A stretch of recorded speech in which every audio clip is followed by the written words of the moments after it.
after just almost losing to Nongshin. They are also on blue side, so they will first pick Ezreal if Honor Life Esports leave open. They can leave the mistake to them. Here's one of the problems, though, playing on Honor Life Esports. The Maokai has felt like a must ban, and it feels like they are just spamming bans towards Peanut. That has been the meta at the moment for LCK teams. Great on blue side, perfect strategy. Not much they can do about it. But on red side, a lot more difficult. So KT absolutely need to win this game.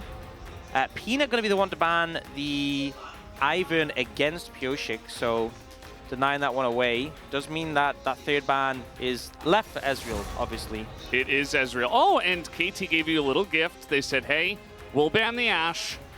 Now you can ban the Ezreal. Nice. There you go. It's that straightforward. I wonder if they first pick Azir in this situation. The answer is no. They have to go the first pick for Renekton. And it goes over to Honor Life Esports. Do they prioritize the Corki? You know, we've seen Zeka be pretty confident on. Is there something in the jungle Peanut really wants to lean on? His Poppy's been pretty powerful. I'm not sure you need to pick it up right now.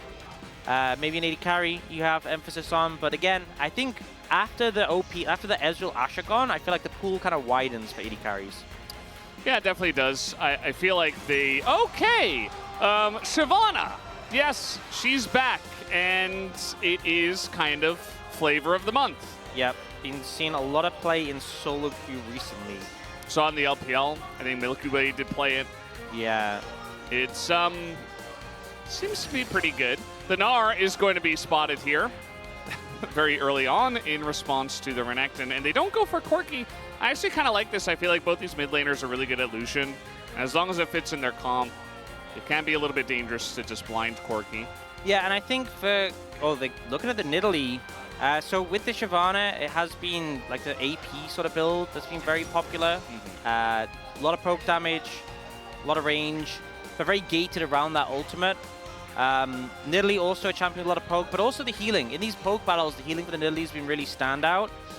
So expectation is, will we get a lot of standoffs? And I think having engaged on the rest of the team very important in these situations. KT gonna pick the Corki, deny it away from Zeka, but also add a little bit of AD to the composition and also a bit more poke when it comes down to those setups. Yeah, it feels like in this case, you know, stuff like the Ivern, stuff like the Bloodthirster, AD carries having a lot of value. There's the Lucian where I was like, well, if you pick Corki, the other guy's going to pick Lucian, and that trade does happen here. So this time it's Zeka that is playing the Lucian in response. Even like a month ago, telling people that like Shyvana jungle, Lucian mid would be something we're going to see on Life Esports in the LCK.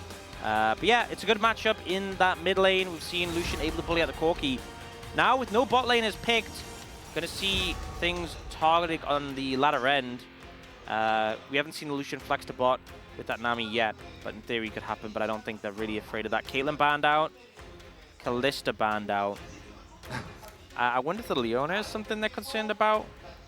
But Honor Life Esports do have counter picks, so they're in a pretty comfortable spot in that regard. Yeah, at least when it comes to the support role. I feel like the Kalista ban on blue can be countered by just picking Draven Renata, but it doesn't seem like KT Rolster want to do that. And there's still Zeri and Kai'Sa available, I think, for the standouts with the bans that we've had so far. I think Kai'Sa would definitely be useful in terms of adding to the poke. Leona going to be better ban from KT, so a little bit concerned about Honor Life Esports taking that. And I think especially KT, you kind of want some lockdown with your composition when you have this Nidalee to connect the spears. We are just going to get the Zeri locked in for Viper, and they're going to keep that support counter pick for Delight. So KT, do they just go towards the Kai'Sa? Do they go for a more lane focused pick? Looks like, you know, when we talk about long range poke, there is a pick that can kind of benefit from everyone being low health. We just saw Guma have a fantastic game on it. It looks like Deft will be not locking in the Jhin. He's going to go for center. Some more sustain, and honestly, when you're trying to rely on this Shyvana poking people down, there's going to be so much healing between this Nidalee and this center when it comes to those skirmishes, those poke setups before the skirmishes. Yeah. Could have looked at Nautilus, but then maybe you run into a Braum, which is going to have a lot of value into poke and also in that lane. And we've actually seen Zeri Braum somehow be a good lane. So it's just Senna Ornn to come out here from the side of KT. Question is, what does the light play? I think Relite. Yeah, I think, you know, some players could think, oh, well, Lulu would be good. We have a pretty chill lane. We can scale up. But I think you need to gap close. I don't think the Shyvana alone is enough to win poke wars. You need to get on top of the enemy backline. You have a lot of power that you can follow up with. You know, if Shyvana fires one of her Fire Blasts at the Rel engage, it's going to do tons of damage. But I am a little bit concerned. You know, you have a lot of longer range threats on the side of KT. You have an Italy who's going to set fast pace in the jungle. Delight, a lot of weight will be on his shoulders to make the engages work. Thankfully for the side of Homolife Esports, he's really, really good at that. He's been extremely consistent on this pick, and he gets counter pick. He says, well, I don't really care about Ornn. I mean, that doesn't stop my engages. It doesn't really provide too much. It's a little bit annoying if he can cancel my engage himself, but he doesn't really do much for the rest of his team. So I feel like it's a very comfortable spot to just pick up the Rel, get that hard engage you were mentioning, and just get on in there and do what Delight does best, which is engage support play. So yep, pretty happy with it. And I think they kind of realized the poke war wasn't good in their favor. The build we've kind of seen from the Shyvanas, a lot of people have been building Spirit Sojin, and then it's like typical AP items from there on out for a lot of poke damage. Kind of reminiscent of like when Corki was a poke champ and he went Sojin with things like Leandries, but obviously more IP focused. We'll see how it goes. First Shyvana we've had this season in the LCK. It does do the boom boom damage, which we do like here. Let's jump into the rip for game number 1.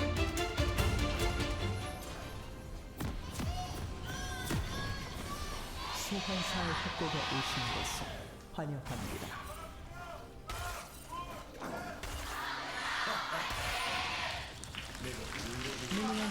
Off we go, game 1. Already sparks fly, as it looks like Barrel's gonna get the first damage in the game, so GG for him. Yeah, I guess he just wins off the back of that. Yeah. All right, let's go next. Perfect is also going to get a nice little trade here. And Ornn is just gonna back, which allows a little bit of room for Perfect to poke his head in, be annoying, see what he can see. He isn't gonna see anything, so it doesn't really matter. And Shyvana is a fast clearer, but her combat power is very reduced until level 6, until you have that ultimate available. One of the strengths of the pick is that once you're 6, you can fight around the ultimate, and then you can get it back very quickly when you go back in the jungle and clear. So a lot of power there. But if Pyosik challenges Peanut in the jungle, definitely going to have a bad time. We are seeing a swap come out from the side of Homolife Esports. Going to see if they can get an edge here. Senna Ornn, not the best tower takers. No demolish on the Ornn. Yeah. So this is going to be spotted. Perfect just has to back away. Nothing else he can do. This is the first time Barrel has played the Ornn this season, as now we've just got Harass Gnar in mid. Okay, that is horrible for BDD. Yeah. Perfect obviously waited to level up. He went the slice and dice to get away from the situation. BDD already had the phosphorus bomb. He actually he's got bullied out. Used it in the trade against Gnar earlier on. But it's going to help him anyway. Yeah. And he'll be just fine. Doran is going top. I think, honestly, level 1 Renekton, if Viper and Delight hit level 3, they could probably just dive this 3v1. We'll see.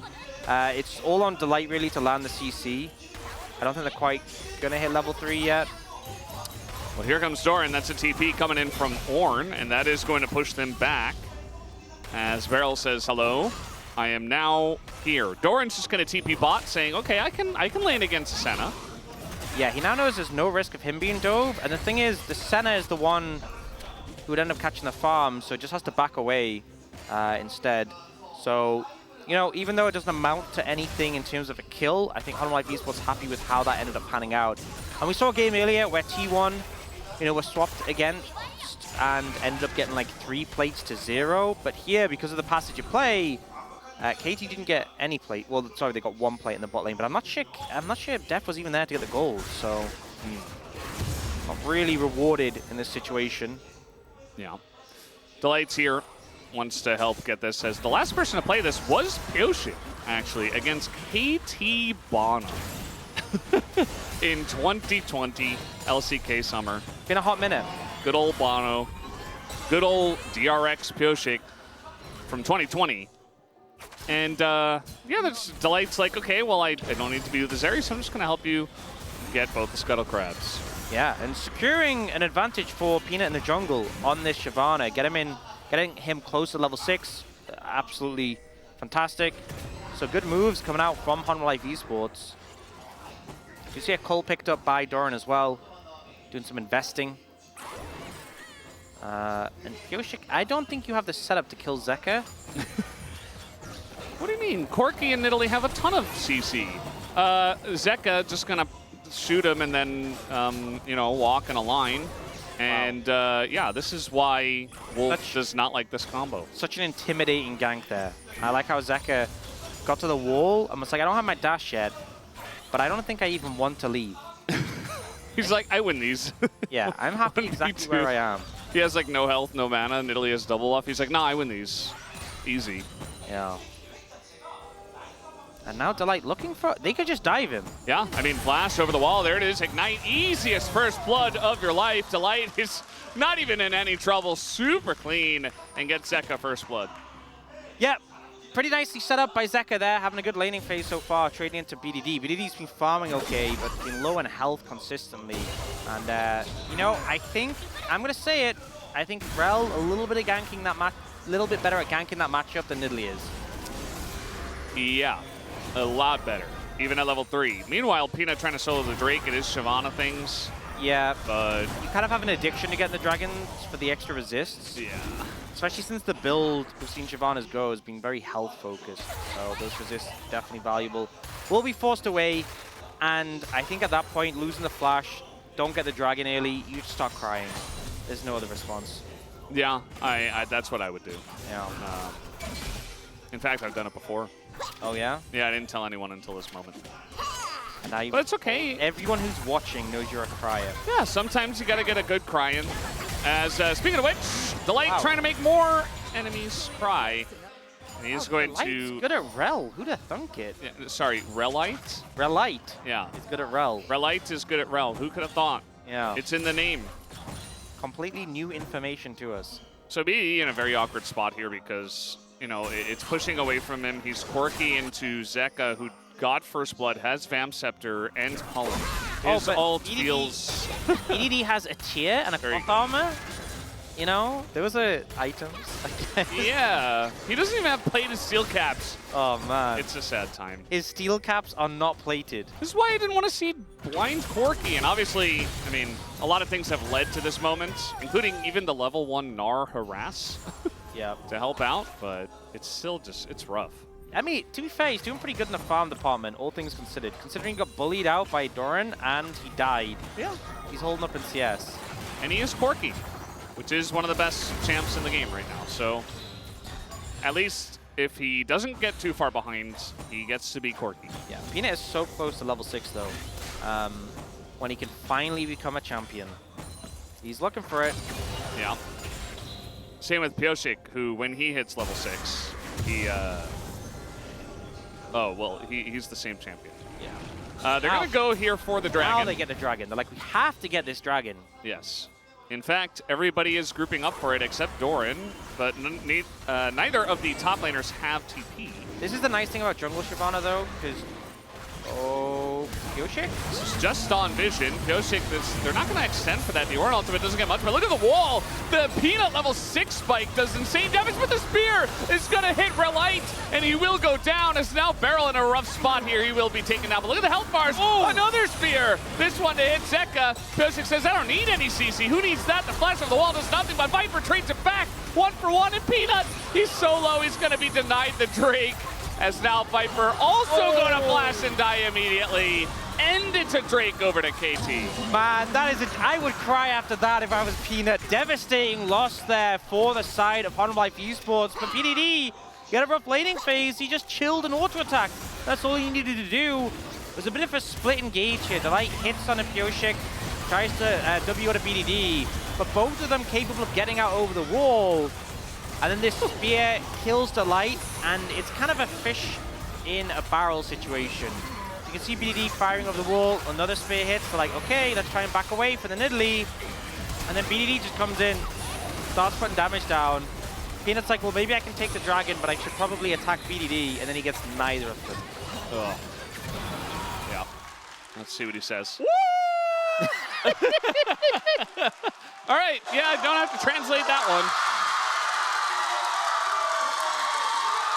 And the fans are loving it. This is what KT fans live for. Yep. You know what? It's a good start. First skirmish of the series is in a great spot. It's all uphill from here. Typical KT. Yeah, very consistent. The roller coaster is going up. I know roller coasters go up, but I haven't really seen that they come down, so I'm pretty confident in KT right now. Yeah. They do have a gold advantage. About 600, not a huge amount, but a lot of gold in this Corki. Definitely a nice place for it to be. And obviously, when you have an Ornn on your team and a Senna, you know that at some point you will just ramp up massively. You know, hand out those ornaments, Senna gets a ton of souls. It's a nice set of champions to have if you have an early advantage. Definitely does feel very good for their side. I feel like part of the reason why BDD was so hyped is, well, he got 3 kills, but also that it just immediately, it changes the entire framework of how this game is going to play out for him. Although right as I say that, the culling, it's almost like a bait culling, but Zeka is he's going to live. Oh, the rocket gets him. Oh man, and now we have a fight down in bot as Viper just, well, he's going to walk in a straight line. Yeah, that was a zoning ult from Barrel, you know. Yeah. Well, neither team's gank really goes successfully in that situation. I will say, Peanut did get a shutdown there, so in terms of gold, they get the edge. But definitely would have preferred that scenario for Zeka to live on the back of that, and BDD managed to clutch it out in the moment. Yeah, the Corki dream. Meanwhile, Peanut, you know, it's not brand, Still but dragon. you can still do the grubs really, really, really fast. Yeah, and obviously when you auto in the dragon form, you keep the dragon form going, so the goal is just to chain it as long as possible. Yeah. Unfortunately, can't get the scuttle there. He knows that Yoshi's going to come over, so has to back away.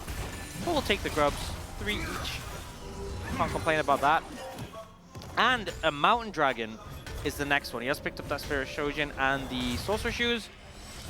But a mountain dragon, so you get the resist from the dragon and you get the percentage boost. Definitely would love to get that. And here, Zeka goes in for the trade, but the culling is mostly blocked by this cannon minion. BDD finds the burst, and then as he's about to die, that last rocket comes back in and he just clutches it at the end. Yeah. That's all you can say. Maybe Zeka could have taken a little bit less damage, but it's mostly just a big play to get Peanut in there. And you can see, this is what I meant by the mid lane framework just totally changing. And, you know, the Lucian felt good, now it feels awful. Yeah, that is the power of items, which BDD being able to pick up not only the plated steel caps, but has the Sheen, has the Phage, just trading so well in the Zeka. And now Zeka gonna, I guess, TP back in with Blade of the Ruined King, so a decent power spike there. Oh, man, Perfect's getting in there. Doran as Mininar trying to kite this one out. And he's just going to end up trading flashes. Honestly, not that bad. A little flash in here on a Pioshik, who is in Italy, but is in a lot of trouble. Already taking a bunch. Tries to heal. Tries to survive. Can't get over the wall. Now Peanut getting aggressive. Extending that dragon form. And can't really get away from him. But they're just going to turn and fight. And Peanut just dies. As everybody just turns and begins to fire into him. Perfect also TPing into this one. And Viper, there's nowhere for him to go. It's just another kill. Fed over to BDD on this Corki.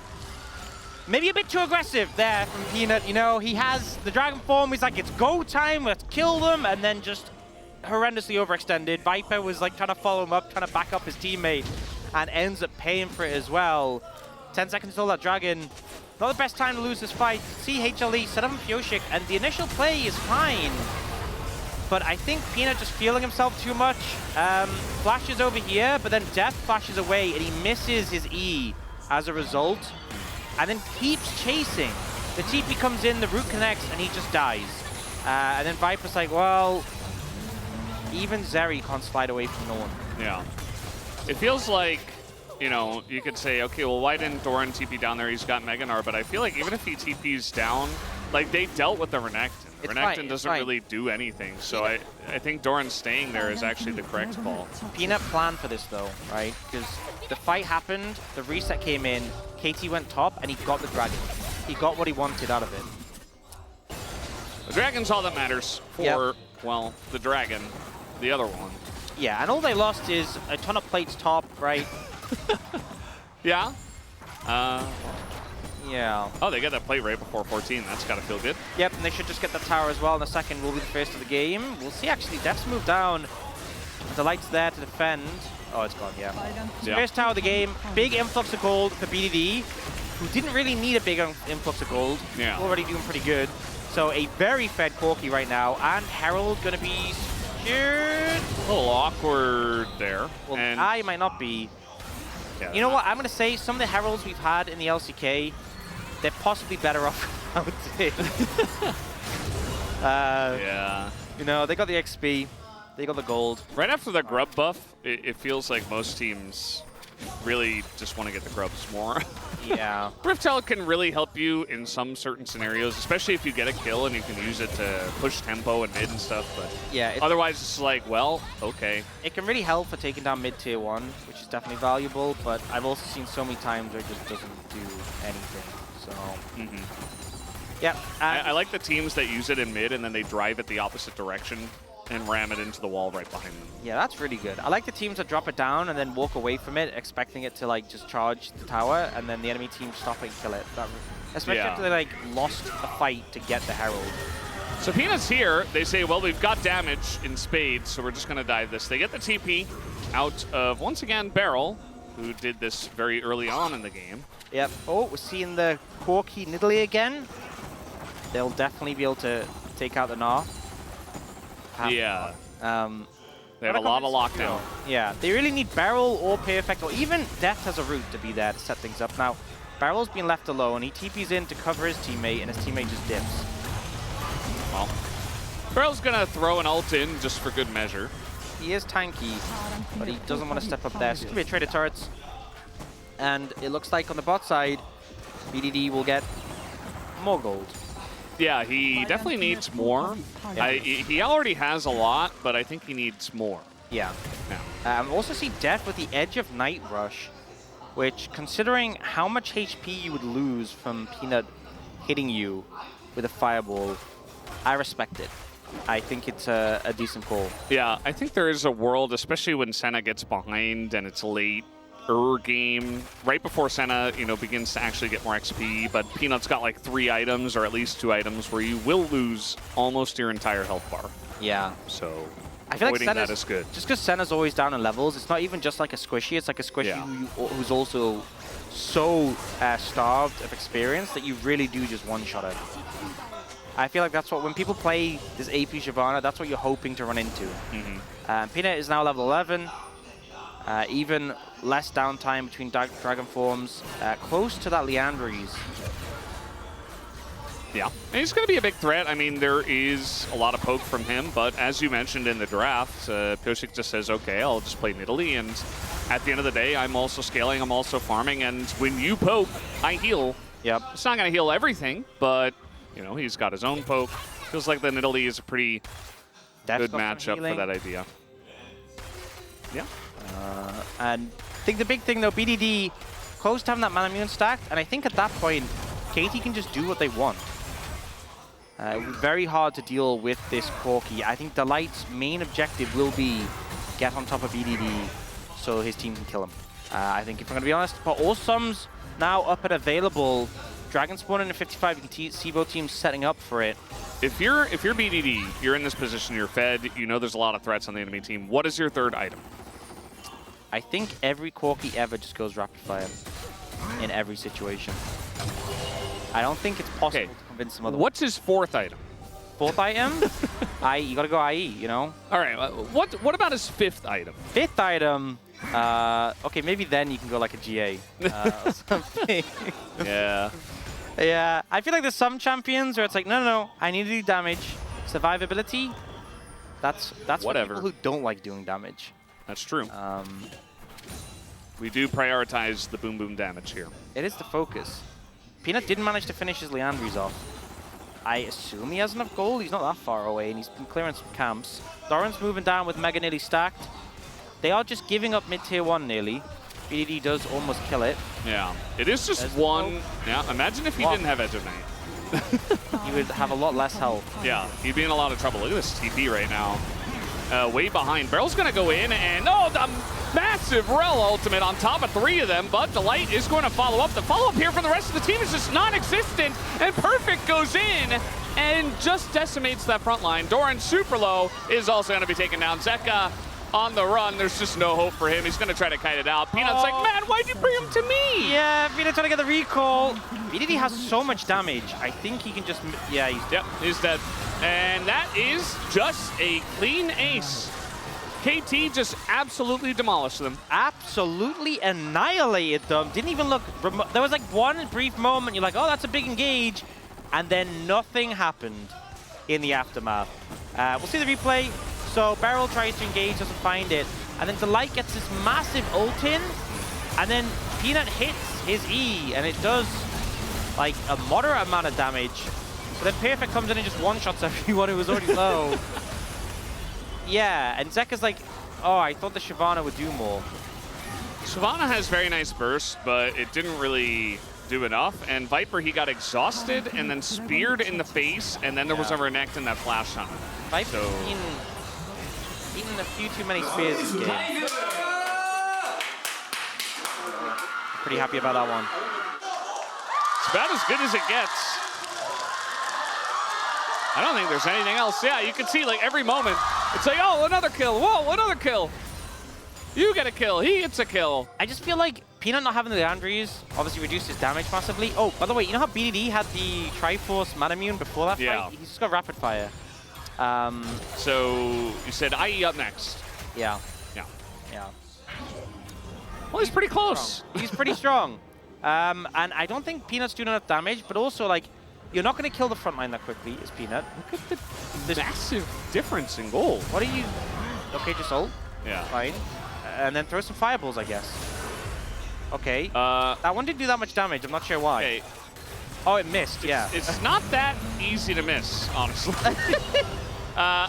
It's like Karma Mantra Q. Oh, Zeka. Yeah, he's going to have to flash. He also roots Peanut and just dies.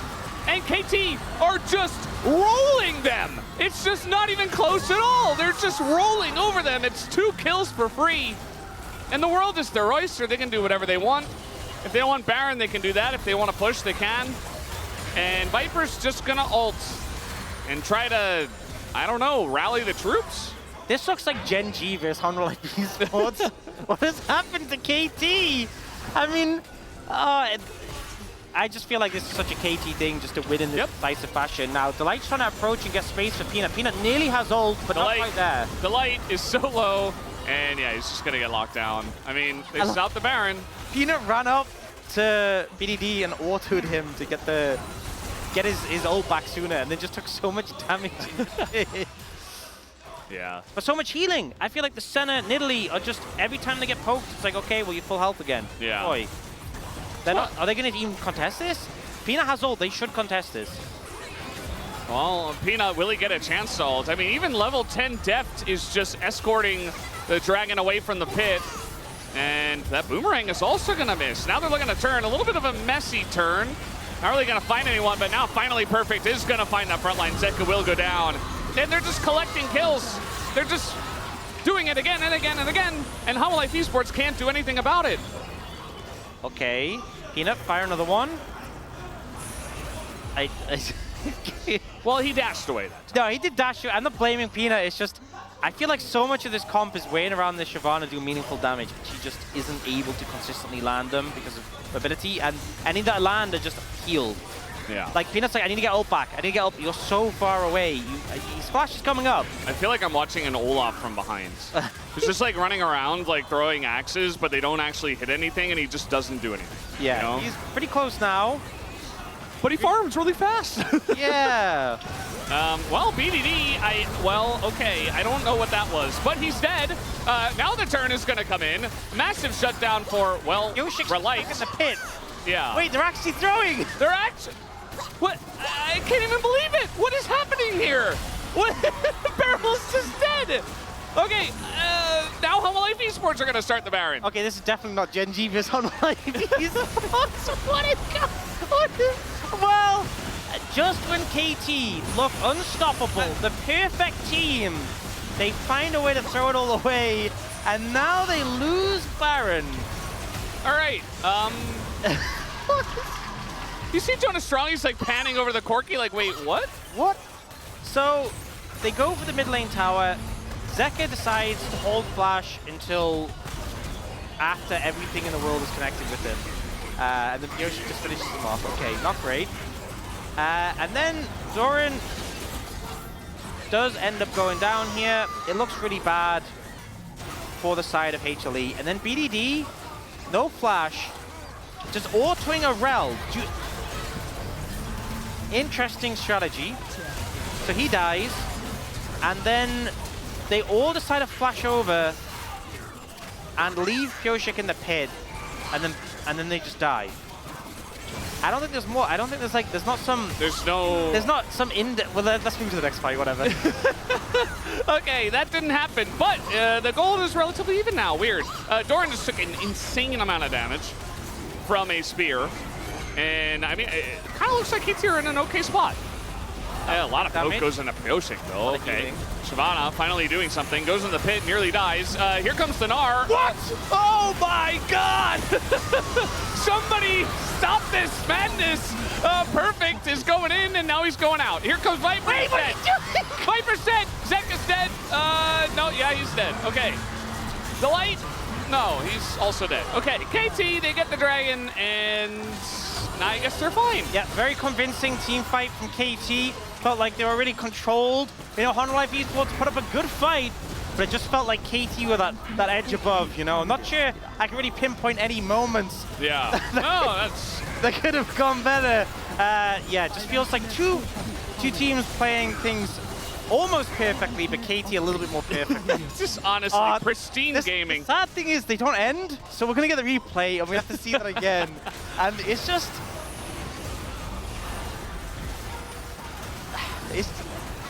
It's just this whole... I don't even know what to say! He was clearly trying to go for VDD, but it just looks so goofy. And then Viper is like, so look how low he is, and he's like, I'm going! Why? Oh, man. Yeah, honestly, just a really clean fight from KT. I don't know if they could really do anything better. Yeah. It's a clean 1-0 so far. Hey, they stayed calm. For KT, they stayed calm in a hectic moment. Respect to them, you know. After throwing a Baron, you could have easily seen KT crumble, but they managed to find it back. Now, the caveat is Peanut got another dragon, which gives him extra armor and magic resist. So, true, yeah. Yeah, that's nice. He's getting tanky. Oh, he's got the Infinity Edge, you know. He is doing the big damage. That much is definitely true. Yeah, he definitely is. He's also 2 levels up on Zeka. Yeah, BDD got that triple kill early on in another one of our just really pristine, clean fights where BDD was standing there pressing buttons and getting kills. And after that, Zeka just wasn't really a factor in this game. Viper, kind of an awkward spot, and Def's range right now is really long. 108 stacks pretty quickly.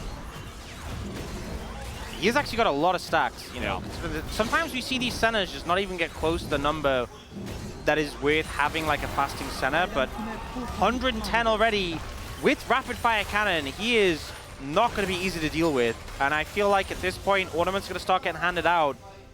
KT are gone fully online. We have the ornamented Triforce. Do you know the name? Triforce Masterwork. Masterwork, yeah. Yep. Thanks for adding the brackets, just in case.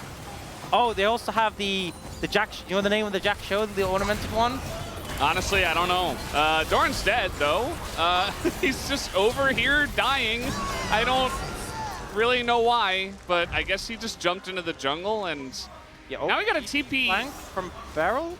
They knew Peanut would be farming. Yeah. Not resisted. Well, he is going to ult over the wall. Nice cancel there, but the flash shot in from Beryl. Knockup comes in, and the Shyvana is just not tanky. And BDD now on 12 kills. Beryl just decided Peanut was going to die, and he ensured it. Minute 20 till Baron. Peanut will be up and alive.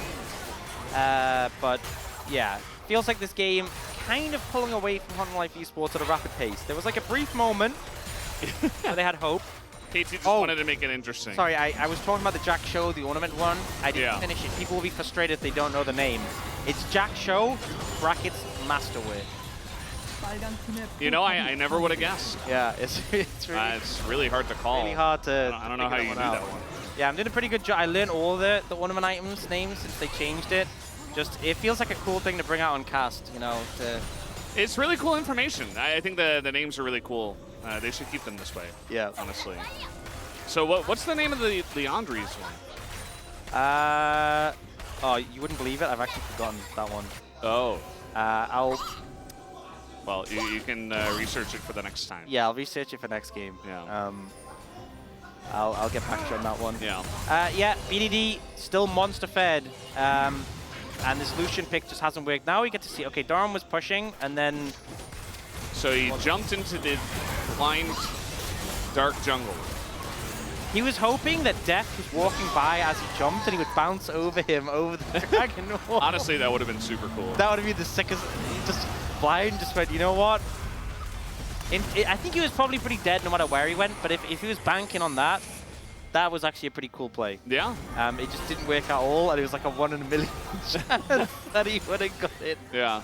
So, do KT definitely win this game? I'm feeling a little bit lost. Absolutely win this game, which, as I say it, makes me feel less confident. They are super far ahead. Senna's mega strong with a ton of souls. BDD's mega fed, level 16. Barrel's handling out ornaments. They have 2 smites between them. This game is as locked in as you can get it, which does make me doubt. Weird saying.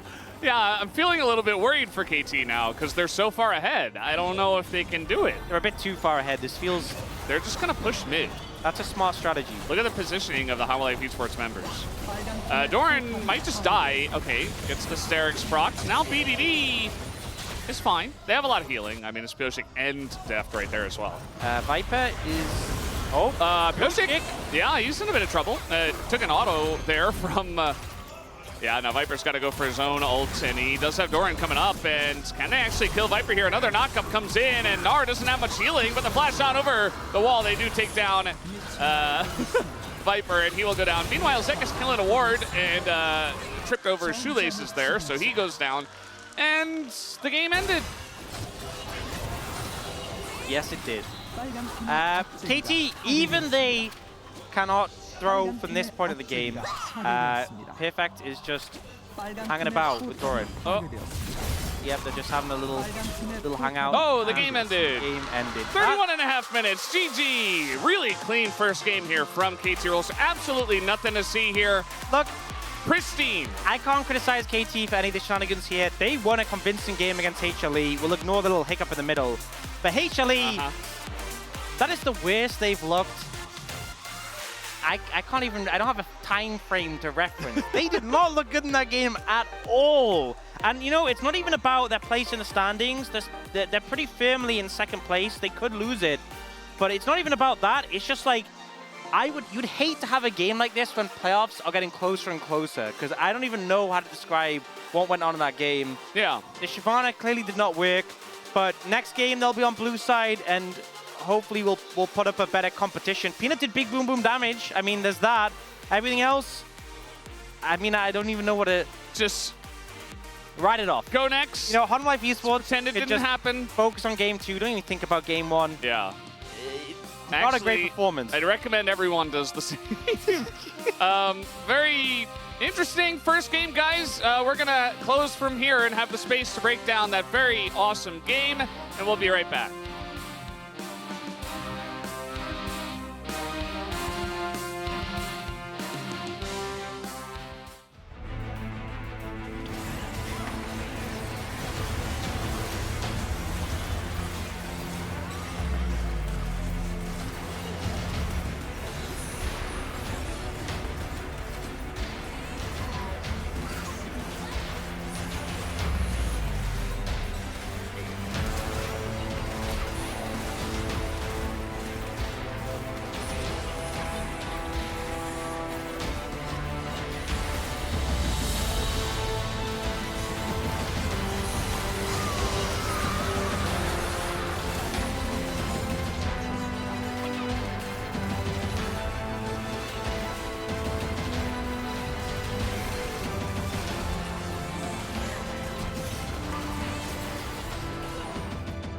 때리자. 오케이. 제리 쪽 텔볼게.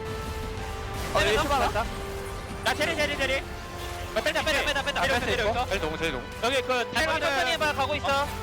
시바나 노공이야. 시바 좀 때려줄게. 해볼래. 나 봐줘. 시바나 노플. 오케이. 괜찮고. 렐도 노플. 내가 야 러플. 나도 러플. 왜 나를 못 가 이제. 야, 탈 찍어. 텔 없구나. 야 미드 가자 미드. 나 바텀 찍어. 승민아, 너텔 없지? 형 태가 살짝 기다려. 내가 끊을게. 내가 끊어. 바텀만. 빨간 팀의 억제기가 파괴되었습니다. 가는 중. 빨간 팀의 억제기가 나이스. 파괴되었습니다. 항상 속이래. 나이스. 빨간 팀의 포탑이 나이스. 나텔 좀. 한판 잘하자. 텔 좀. 빨간 팀의 때려. 포탑이 That's the takeaway of Absolutely. the situation. They're on blue side now, so hopefully that will help them out. But I genuinely think Game 2, Honor Life Esports are going to play like absolutely bog standard draft and hopefully return to form. But you know, you can't give them all the credit for Game 1. KT definitely looked better, so we'll see what they bring out and if they can continue to challenge. Now on red side though, a lot more weight in the bans. Maokai, I guess, is the third ban. I feel like teams have kind of been locked into banning it against Peanut. Sejuani is open though. They ban the Sedge, leave the Maokai in this situation. And especially with Zeka playing a lot of AD mids, the Maokai feels better, you know, to pair up with that. He said, give me Mao. Do they... And he's not talking about the caster. Yeah, big Mao fans. But also the champion. Yeah, we'll see if they offer the Maokai first pick. They could end up leaving it and going one of the 80 carries. I told you what he said. Yeah. He said, give me Mao. The champion, Maokai. Maokai, yeah. Well, now it's time to see what KT can respond with in this situation. Probably a Renekton. You know, if you're first picking Renekton on blue side, you're probably taking a hit. They opt to go for the Lucian into the potential Corki, and they will just take that one off the cards. So, try to make sure that BDD has a favorable matchup. Obviously, the matchup last time we saw was very unfavorable based on the outcome of the game. He's taunting him. It's a fun little hover. Yeah. He's like, no, I'm not doing that. Like, no way. No, I want to win the game. Yeah. Takes the Zyra, you know, sets a fast pace in the jungle, has the AP profile to fit in the Lucian, and looks like Zeka might be going for the Tristana. Tristana Maokai, an old favorite that we have seen time and time before. Yeah. It's pretty good for Zeka. I feel like he doesn't necessarily want to play the Corki here. Yeah. So, there it is. So we'll lock that in, and then options here could just go for a top laner. I think is what most teams would do in this situation. You could take the Renekton yourself, or you could take like the Gnar if you expect them to go the Renekton. Maybe redeem yourself for a certain ultimate we saw in the last game. Looks like that's Doran's plan this time round. Yeah, I don't remember that. I've had to watch it 3 times. Out of my brain Three already. times already, thanks to the highlights. So it's locked in. Yeah. It's seared into my brain. And now KT, I presume they just pick a counter into the Gnar, and looking at the Jace as an option into it, but they'll go for the cannon. So a lot of AP on the top side, but I don't think it's too much of an issue because you can have an AD carry, and you have that Lucian in the mid lane. Decent backline threat, but it can be a struggle for a Kennen to get on top of the backline when there's like a Maokai throwing saplings around and stuff. Yeah. We've seen it do well in the lane matchup. Now 80 carry bans coming through. Senna taking off the cards immediately. Deft not going to play it again, but knowing the power of it. And I feel like Senna, if you're picking it here, it's a bit easier to pick on blue side because you can do the 1-2, you know. Callista gonna come through as a ban. Yeah. Jhin denied from Viper. They know Viper's had a good Jhin game. There is still the Zeri available. And on the cards, they wanted to lean towards that. Yeah, Zeri stands out for sure. The Leona, something we talk about a lot when they're going for all these 80 carry bans. Generally, the Leona also gets banned along the way. The MF as well is going to be picked up for Deft, who does seem very happy with it. Yeah, a lot of AoE ultimates on KT's side. I presume Barrel's going to be taking some more engage to set up. And also the Leona ban helps with this. Yeah, Rel. Definitely. Barrel. No, it's going to get picked by Honor Life Esports. Relite. One of the things... Oh, the Ziggs! Okay, I'm a big fan. Yeah. Would you believe? It's hard for me to believe, yes, you. Alistair, just ahead of time, said, okay, go ahead, pick Rel. Yeah, so Alistair actually pretty good in a cannon. Quite easily just to headbutt him away. Does struggle a bit into MF. Interrupting the MF ultimate can be kind of hard when you're limited to the range of your W compared to like a Leona who's so good at it. Barrel's just going to take Rel, that's no surprise. And honestly, Rel. I think I'm kind of preferring the composition coming up from Hololive Esports. I think lane matchups, KT's really good with across the board, but if it gets to the 5v5s, you know, the Maokai ult's a lot of control, they got the Bruisers playing the front line, Ziggs can throw those bombs out on top, and a lot of KT is squishy. You know, if Deft ever tries to ult, he gets ulted on top, so I think with how the 5v5 is going to play out, I think this is great for Hololive, but it's those lane matchups I'm concerned about. Lucian has the edge in a Tristana, Kennen has the edge in a Gnar, MF is very strong in the early lane, so I think really KT, if they have a strong start, they could just follow the momentum through.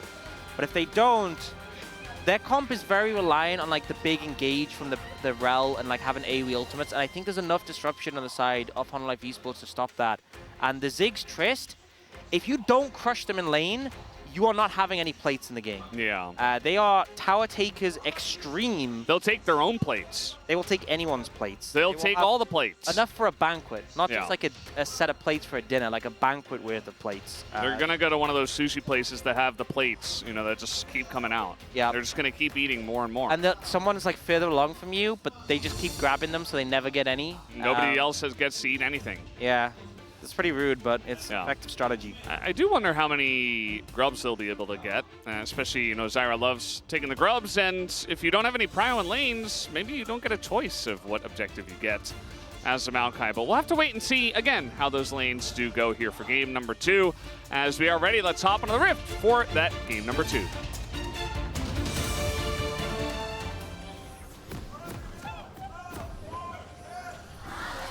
수강사에 합격해 오신 것을 환영합니다.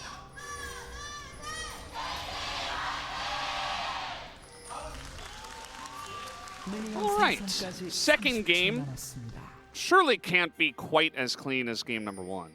Oh, Deft matching Viper's TP, by the way. Obviously very common for a Ziggs to go TP, and Deft matching it, so won't be any advantage in that regard. Teleport's pretty strong. Yeah, we'll see if we can get some value out of that. Remember when they tried to nerf teleport? And people were like, ooh, I don't know about that teleport. And now we just still have 3 teleports on both sides. Love to see it. I think one thing is that Ziggs gets a lot of power when he gets early mana. You know, we've seen a lot of people go in Tier and then Ludens. Way better than the Archangel's Rush, which just gives you no damage. But Deft, once you get the Bloodthirst, if you get fed early on this MF and you get Bloodthirster, it becomes very difficult for the Ziggs to really deal with you. Apply poke. Now, Barrel's doing some cheeky stuff. He's gonna flash on Zeka, and he gets the trade of flashes even. And Barrel unlocks his Hex Flash. Man, where's Atlas? Not even in today. This is why he loves Barrel. He'd be a big fan. He is a big fan of Barrel. Yeah, no, I mean, he'd just be a big fan of that play. Yeah. If you saw it happen. And Deft comes over. He's going to get solo XP on one of those, and then he misses the next. That's fine. Yeah. Meanwhile, here's the Hex Flash unlocked. Yep, gonna do a bit of damage to Viper, and he can't really do any in return other than a couple of autos, but the lane kind of going in favor of HLE so far, just with the control they have. 8-0 is Delight's Alistair, and 4-0 is Peanut's Maokai. I think, you know, it's not always super relevant, people's win-losses on champions, but if you got this, I feel like KT have definitely got some uphill battles considering the win rates of these picks. Yeah. Those 2 players especially, very well known for those picks, to the point where Maokai was just banned over and over and over again into Peanut. I thought Peanut was known for Shyvana. No, very actually memorable. He's not. Oh, he's not? I don't think we're going to be seeing that much. That explains a lot, actually. Anymore. Maybe another team will try. But I think after Hololive Esports' experience with that one, they're going to shelve it. And this is kind of the power of the Zyra. Peanut is on his 5th camp, and Yoshik is just done. Yep. In fact, he's like, hey, I finished my work. I'll come over and help you with yours.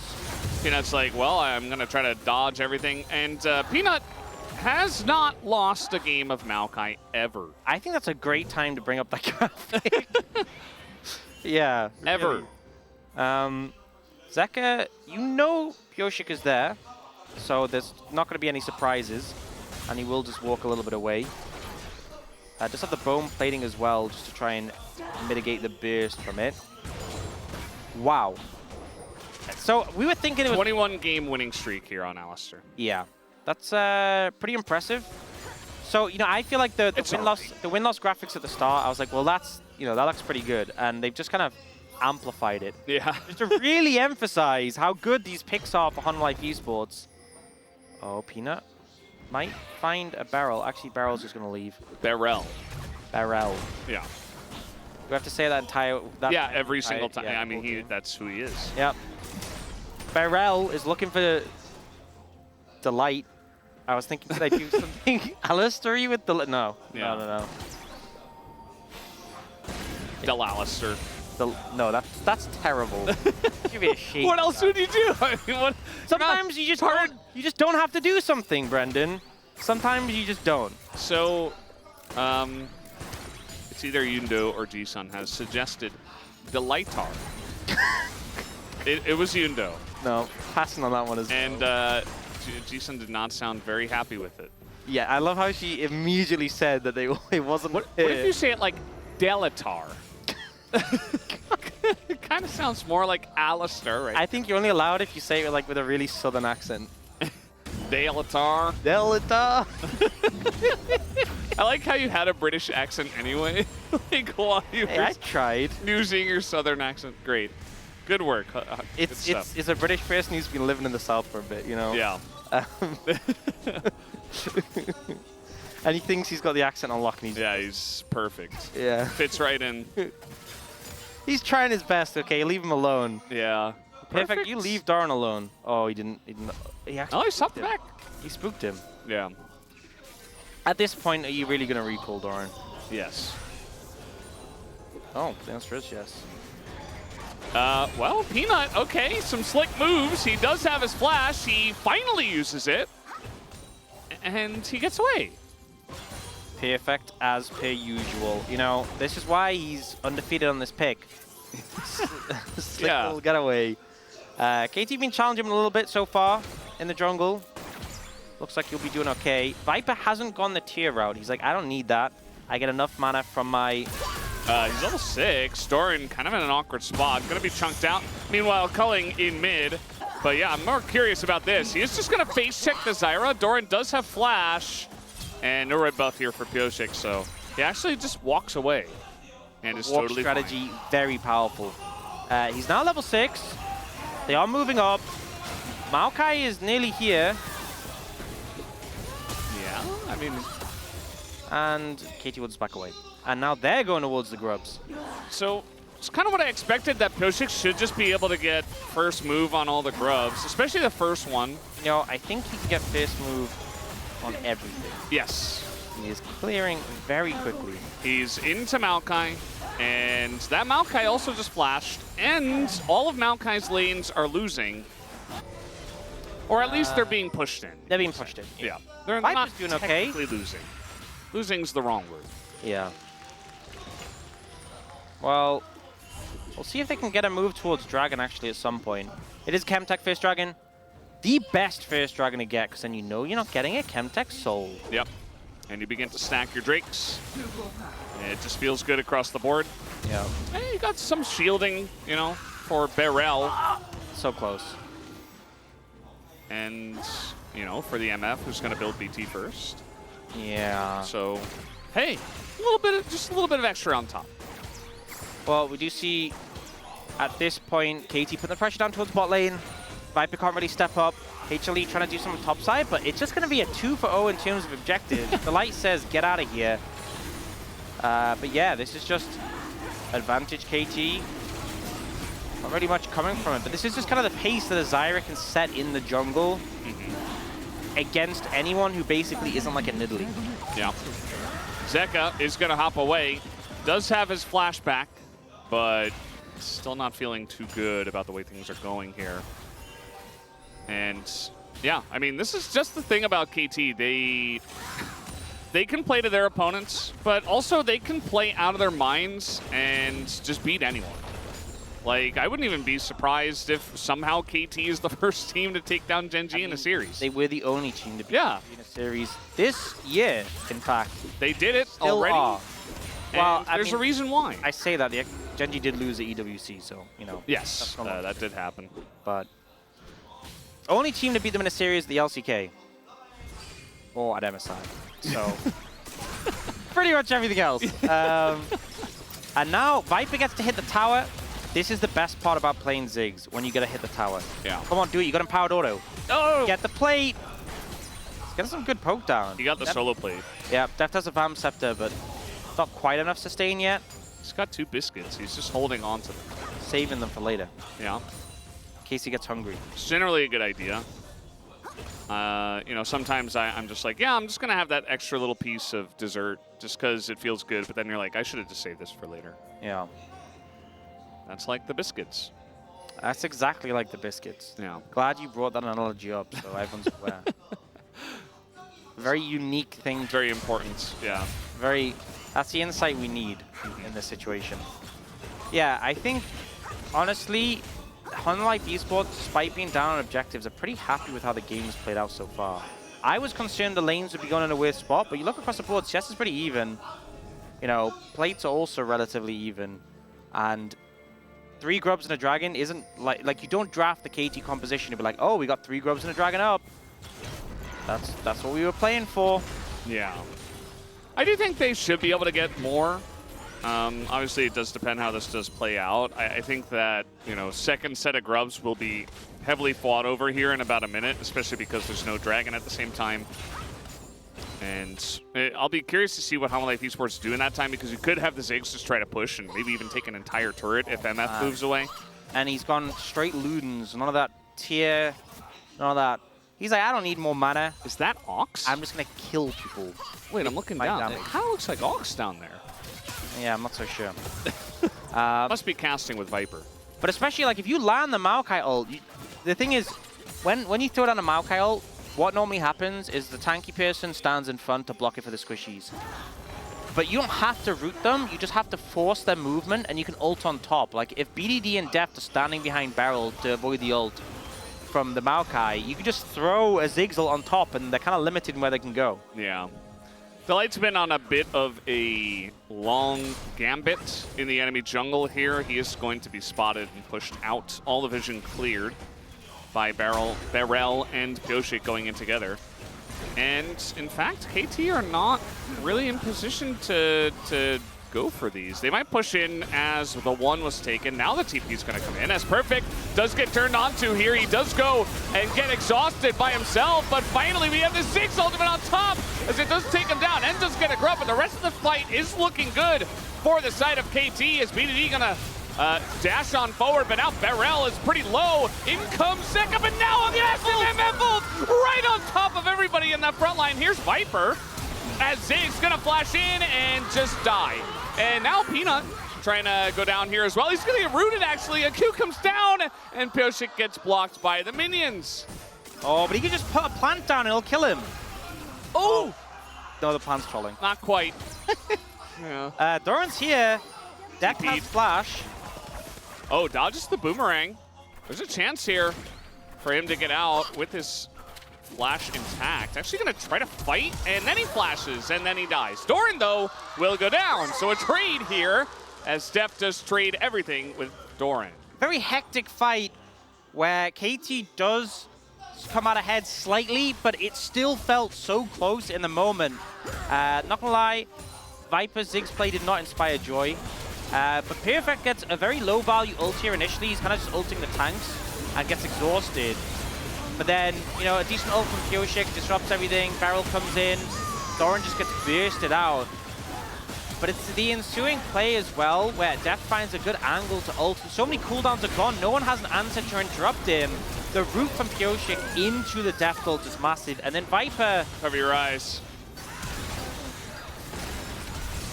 Yeah, went for the W and then he dashed and then was like, I'm gonna Q flash. That doesn't work. It's not, you're not playing Ezreal. That doesn't work. Yeah. So not the most ideal passage of play for Viper there. And here Doran was really hoping that the tower would just forget to do damage. Fortunately for him, it didn't. And now KT kind of just continuing the monopoly and objectives. Oh, Dragon, the Hex-Tech with their comp. That is the win con, you know? Yeah. And it's like, oh, well, we had an early comp. Things aren't going amazingly. We're a little bit ahead, but not that much. And then you get Hex-Tech, so you're like, okay, game is back on. Oh, it absolutely is. I mean, the value you're going to get from that, a lot of long-range abilities, especially from the Lucian, can throw in a culling, try to get a fight started, get a lot of poke down, and it is going to be insane. If they do pick it up, that is the question still. I mean, if Life Esports begin to fight back, could go the other way, as now Kosha going to get engaged on by kind of everything from the two tanks, as now the Ziggs ult comes in, but another one from Barrel just to try to zone Zeka away. So many low health bars. BDD tries to get in there, and now it's actually Life Esports that have to run away. Barrel is going to get that engage and lands the stun onto Zeka and will unlock that kill for BDD. Such a scrappy fight there, but the damage just wasn't there. Zeka was trying to solo kill BDD, but just couldn't do it. And then there's just two tanks running at a Zyra. That doesn't work. BDD is now 5-1 on the Lucian. You can't tango with him. Looks familiar, doesn't it? Anyone remember game one? No. Don't try and make I don't, sorry. Yeah. I'd rather forget. But BDD having a pretty good one. And Pioshik, the value he's getting on the Zyra is actually pretty absurd. HLE just kind of keep playing into it. And we'll see a replay of how this panned out. But yeah, so Peanut's like, I've got Pioshik. I need help. Delight's like, I'm coming. But Zeka's busy. And then the Ziggs ult comes in, but the center doesn't hit them. And also, he's not got that much damage yet. And then it just turns into like this super scrappy scenario where you have no way of fighting this. And in live, Delight has found another member. This time, this looks much better for Life Esports. Perfect might consider flashing, but I think at this point, just accept your fate and go down. Okay, this is better. Now we're seeing why he's on the big win streak in Alistair. They are up in plates, but not nearly as much plates as you would hope to get with Ziggs Tristana. But that's just how the cookie crumbles sometimes. Yeah, the biscuit. The biscuit crumbles, yeah, sorry. Yeah. We talked about that before, the dessert. Yeah, I got it. So BVD, again, nobody can really challenge him. But Yeah, the first turret blood did go to Life Esports. I wonder if Viper just goes, I don't think they could do enough to push Deft out of mid lane as a problem. Now he has his Bloodthirster. He is very difficult to challenge. But they are just looking to put some pressure on this tier 2 tower. I don't think they're going to be able to take it, but they will back off and go for the Herald. Herald with Ziggs, very powerful. At just getting it to the execute range. So they'll secure that. Likely we'll see that used in the mid lane later. For now, Zeka gonna clear out this wave. You do see KT members looming in the jungle, but I think you're probably okay. Yeah, they were considering maybe if Zeka did overstep. Yeah, not sure there's too much to take away from this situation. Just some good layered CC, and then Doran did the right-clicking. Yeah. Or he did the A left-clicking. Yeah, Also an option. He also did press Q at a point during that, so... Yeah. Sorry for falsely representing the passage play. He pressed a decent amount of buttons in that one. And yeah, gold is basically dead even. Yeah. Now. But it's Dragon a minute 20, and this is where things are likely to get a little bit messy. It was a very early set of dragons, so sometimes the third dragon, it's like, okay, if you lose this one, a Baron can go over the other team, but it's still a while before Baron. But emphasis still on securing this dragon, and I think the problem is HLE are struggling to find space in the dragon area. You can see the vision heavily in favor of KT, and when you have a Maokai, you want to control an area, start setting up saplings, Ziggs as well. It's very hard to push into areas Ziggs controls, but they don't control areas right now, which is part of the problem. They don't have a lot of control over this dragon pit, and Life Esports are not necessarily playing their best League of Legends today. You know, there's been a lot of jokes and a lot of crazy plays, and at the end of the day, Life Esports have kind of been dragged down to KT's level. So I do worry about their team fighting, which in the past has been actually amazing. Yeah, I don't even feel like they're playing the second best League of Legends. They've lost their minds. They have kind of, but we'll see. You know, I think the problem is as well as they keep trying to chase in a KT, and the value that Pioshik gets is pretty massive. We'll see how they execute in this one. They have a lot of setup. They have the Ziggs, who now has a Horizon focus, the big spike. It looks like Tristana is trying to get something. Doran's coming in on a bit of a flank angle. And now they're going to Herald mid. Herald into Satchel threaten they can do to try and get the tower. I think it's a bit too high to immediately execute. But they force KT to respond, so he can't just auto the tower and then Satchel it. And now they've got some more control. We do see a ward there that can be TP'd to, but HonLife Esports kind of backing off to take the red. Well, they're probably going to get the red. That's true. I think they should prioritize the Hextech Soul Point Drake for KT. Yeah. We'll see what angle they approach here. Both teams, no one really has a flank right now. Yeah, just straight up, good old 5-on-5. The poke's coming in. The angle here, pretty good. As now our ultimate into the wall is huge, but now the MF and Cannon on top of each other. But the exhaust comes in into light with the 3-man follow-up is huge. But do they have the damage? The Dragon will go over to HonLife Esports as Deft full health. But you see that Perfect's just going to be melted there by the Ziggs at the end. So a big fight here for HonLife Esports. Just double wombo combo on that fight. HLE end up coming out ahead in terms of members, and they get the Dragon. Doran with a hero play. That redeemed himself for last game, honestly. We see him stacking up the Mega, and he finds this angle, gets the big jump in with the flash. Actually, I think it was the Blast Cone first. Yeah, Blast Cone, flash, and he catches the Lucian mid-dash. The ult as well hits 4 people from Viper. Now, the MF ult, in return, does kind of just one-shot Zeka, even with the exhaust, but then Delight gets this flash triple Q, knocks Pioshik into the pit, and the cleanup's really good. I mean, that was just... Doran and Delight had such an amazing fight there. Yeah. The setup, and Viper managing to hit 4 people with the Ziggs ult, pretty huge as well. Yeah, no, it finally feels like HonLife Esports have remembered that they can do that. Yeah. They have the ability. It's very nice to see. It's very refreshing. 60-70% through game 2 in a series. Good time to remember how to play the game. Yeah, better late than never. Puts them in a really good spot here in this game. They get the first Hextech Drake. They have the lead now with still Tristana and Ziggs. Great composition. You see just how much team fight value some of those champions do get, especially when everything's layered on top of each other. Oh, yeah. And also, the cannon, you know, the exhaust, once again, having some massive value against it. Locket also picked up by Peanut. So a lot of ability to shut that down. Zeka, not the best fight from him. He did kind of just get caught out, but, you know, I don't think it was too much of a concern. But, like, the problem is, in that scenario, like, you saw so many people caught in, like, the cannon MF ult. But I'm pretty sure the main people caught in it were Peanut and Delight. And Delight ulted, and Peanut just kind of, I think he might have flashed away or W'd away or something. Yeah. But either way, not the target you really need to get on. And it can be very challenging to connect on both Zeka and Viper. So now you see HonLife Esports trying to set up vision around this Baron here. They are not the ones with the Zyra jungle, but still, I mean, you can do a decent amount of damage. It looks like it's Hunter Baron, so it's going to do a lot of damage, though. I always wonder why sometimes players just hit the Baron and just take damage for free.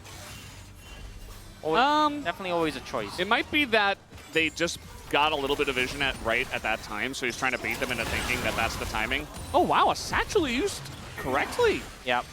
It's such a powerful ability. You can knock away your opponents and also disengage yourself. Now, Viper pretty low on mana and spamming abilities, so he might need it back pretty soon, but he does have TP. Doesn't have the tier. You definitely can run out of mana on Ziggs if you are completely spamming, but does have mana flow band and had biscuits, so the mana pool is pretty solid altogether. Yeah, I do feel like I don't really believe HonLife Esports are going to start up this Baron, and I think that KTF kind of accepted that as well.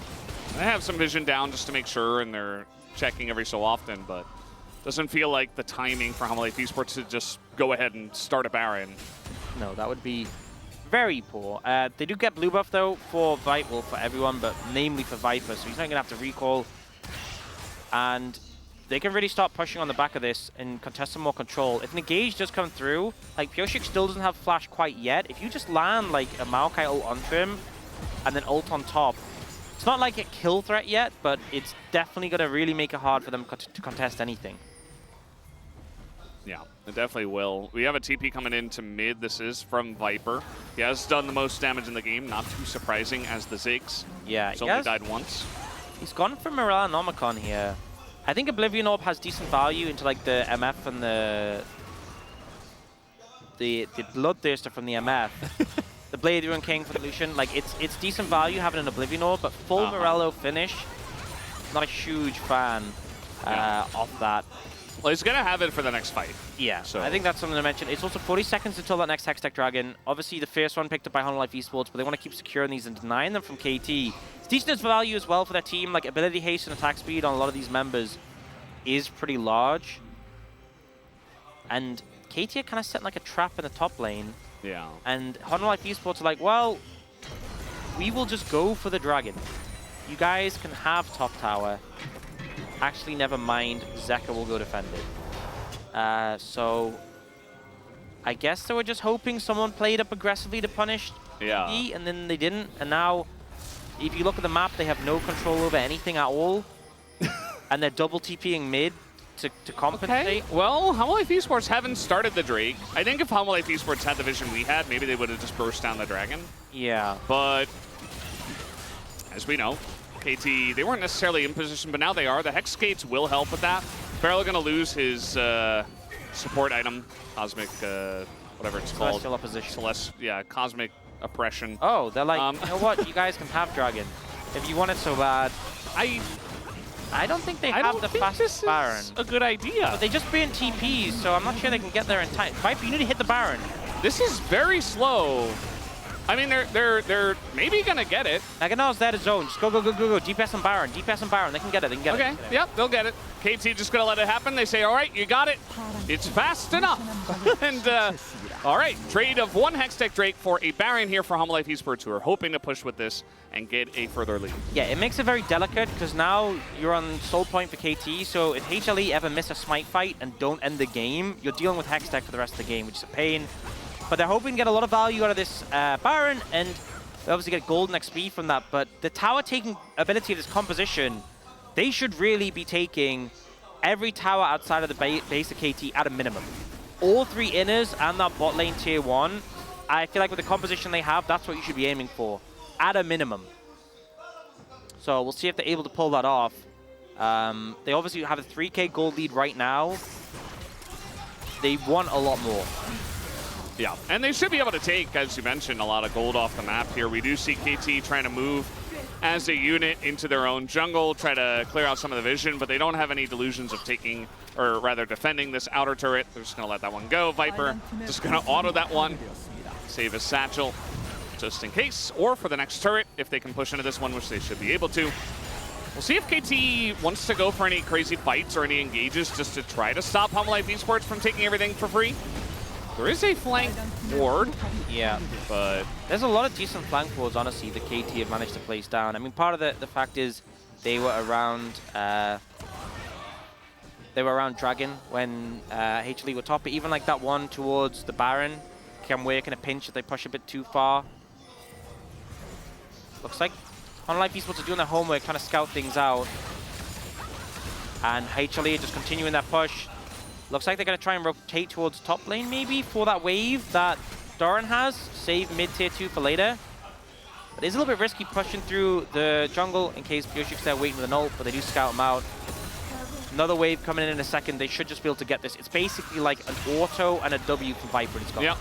There is the auto, and there's the, well, there's a Maokai ultimate coming out, and a massive Zigzag right onto that front line. Pioshik super low, but he doesn't die, and Doran is going to get sucked in and taken down, and that will end the Baron push. I saw the angle for Doran. That looked like the sickest ult you could ever imagine, but just wasn't quite able to get in range and connect on the multiple members. Only really hit Pioshik, and Pioshik was just tanky enough to survive. Also, I'm not sure if he had it there, but has the, you know, the Banshees component thing. I think he might have just bought that now. The green necklace is what it's called. And you can see there's a brief moment. I thought there was going to be like this humongous, like when everyone's against the wall, but he's just a little bit late on it. And Pioshik just manages to survive. This is a very bulky Zyra with the build he's gone. Yeah.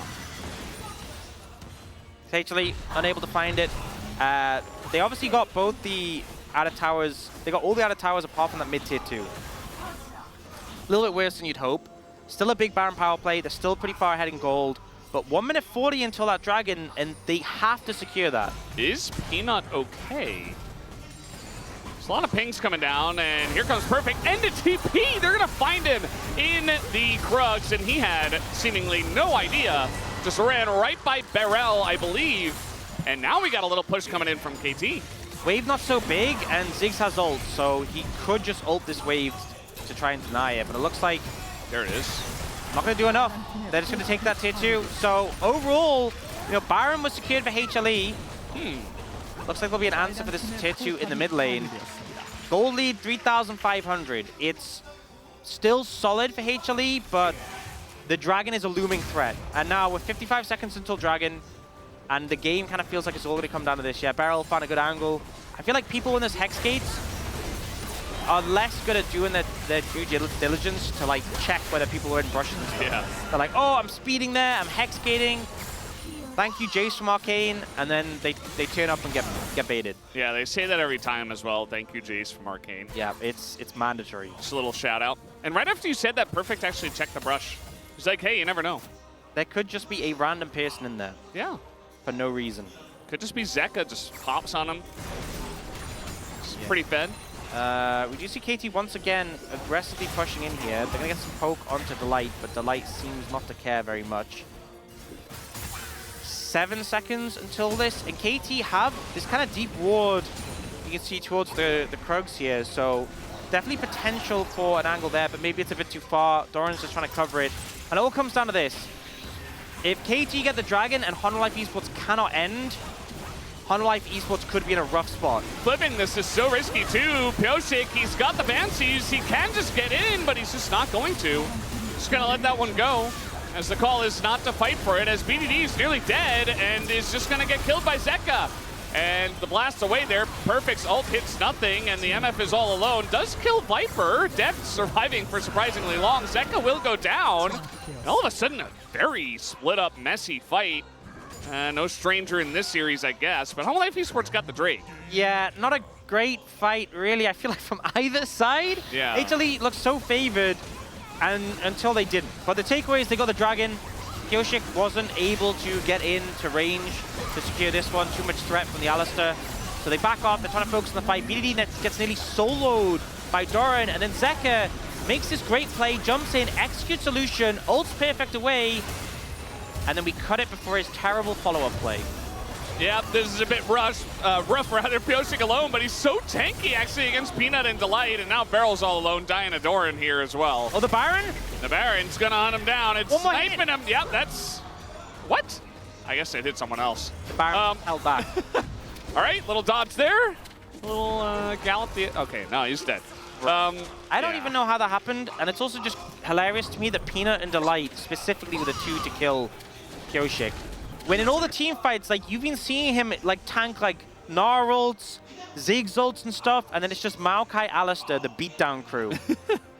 The Chuckle Brothers. Yeah, the thugs getting in there.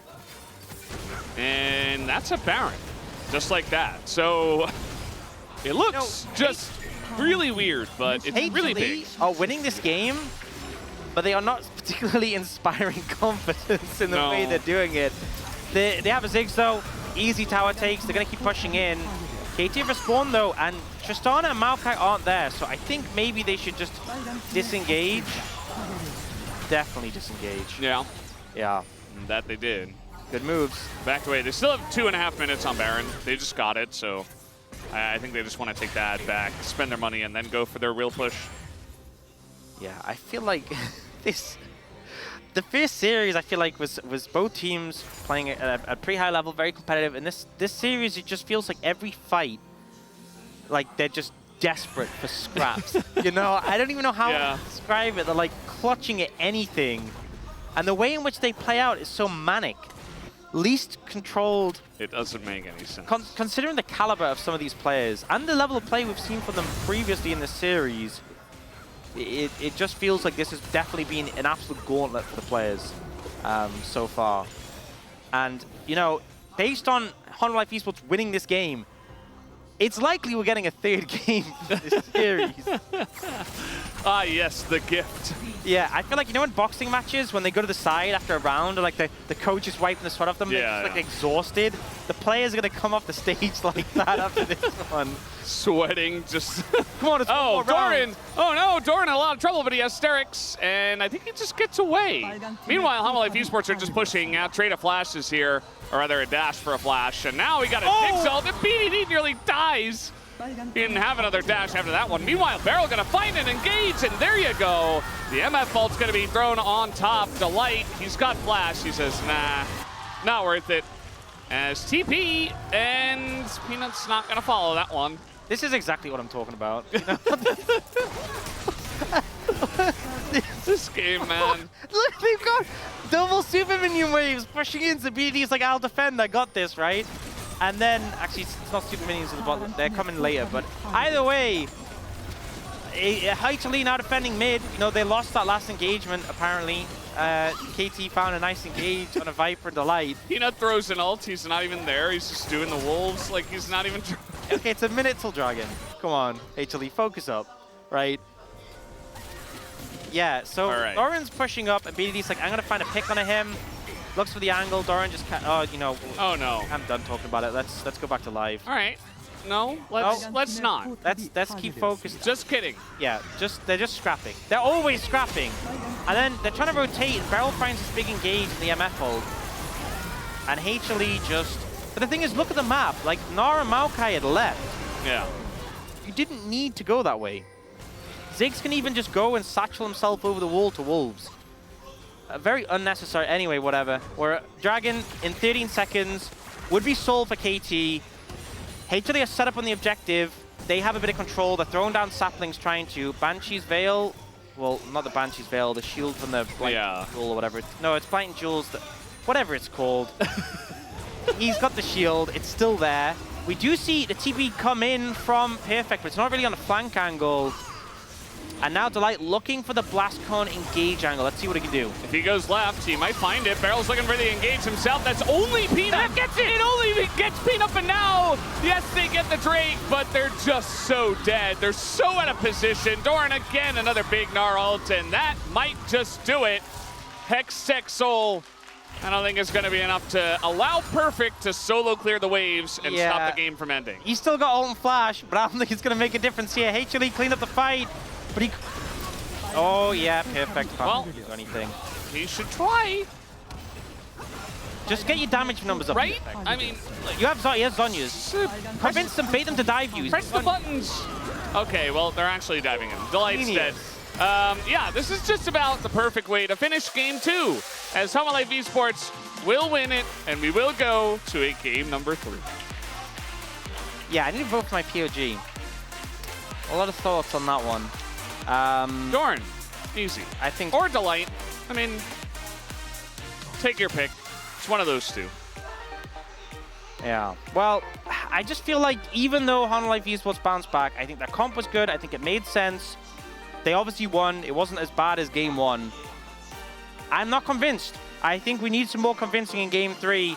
KT, I give a complete pass. They've had a rough season so far. Game 1 was really good for them. Game 2 was scrappy, sure. But they have looked decent in this series. Pioshik doing monster amounts of damage.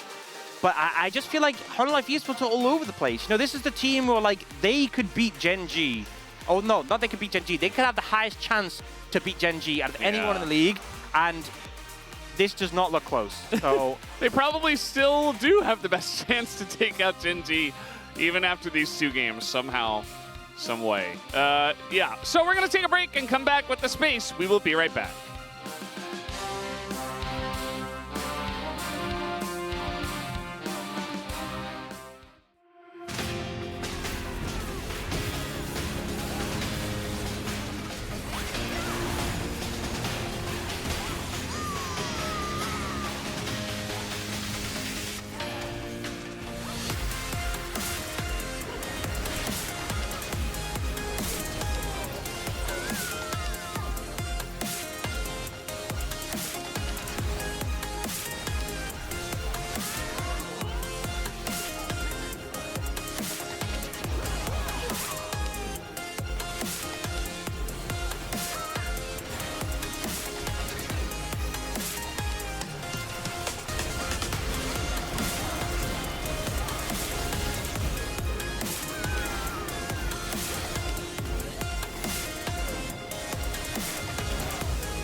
더 당겨줘.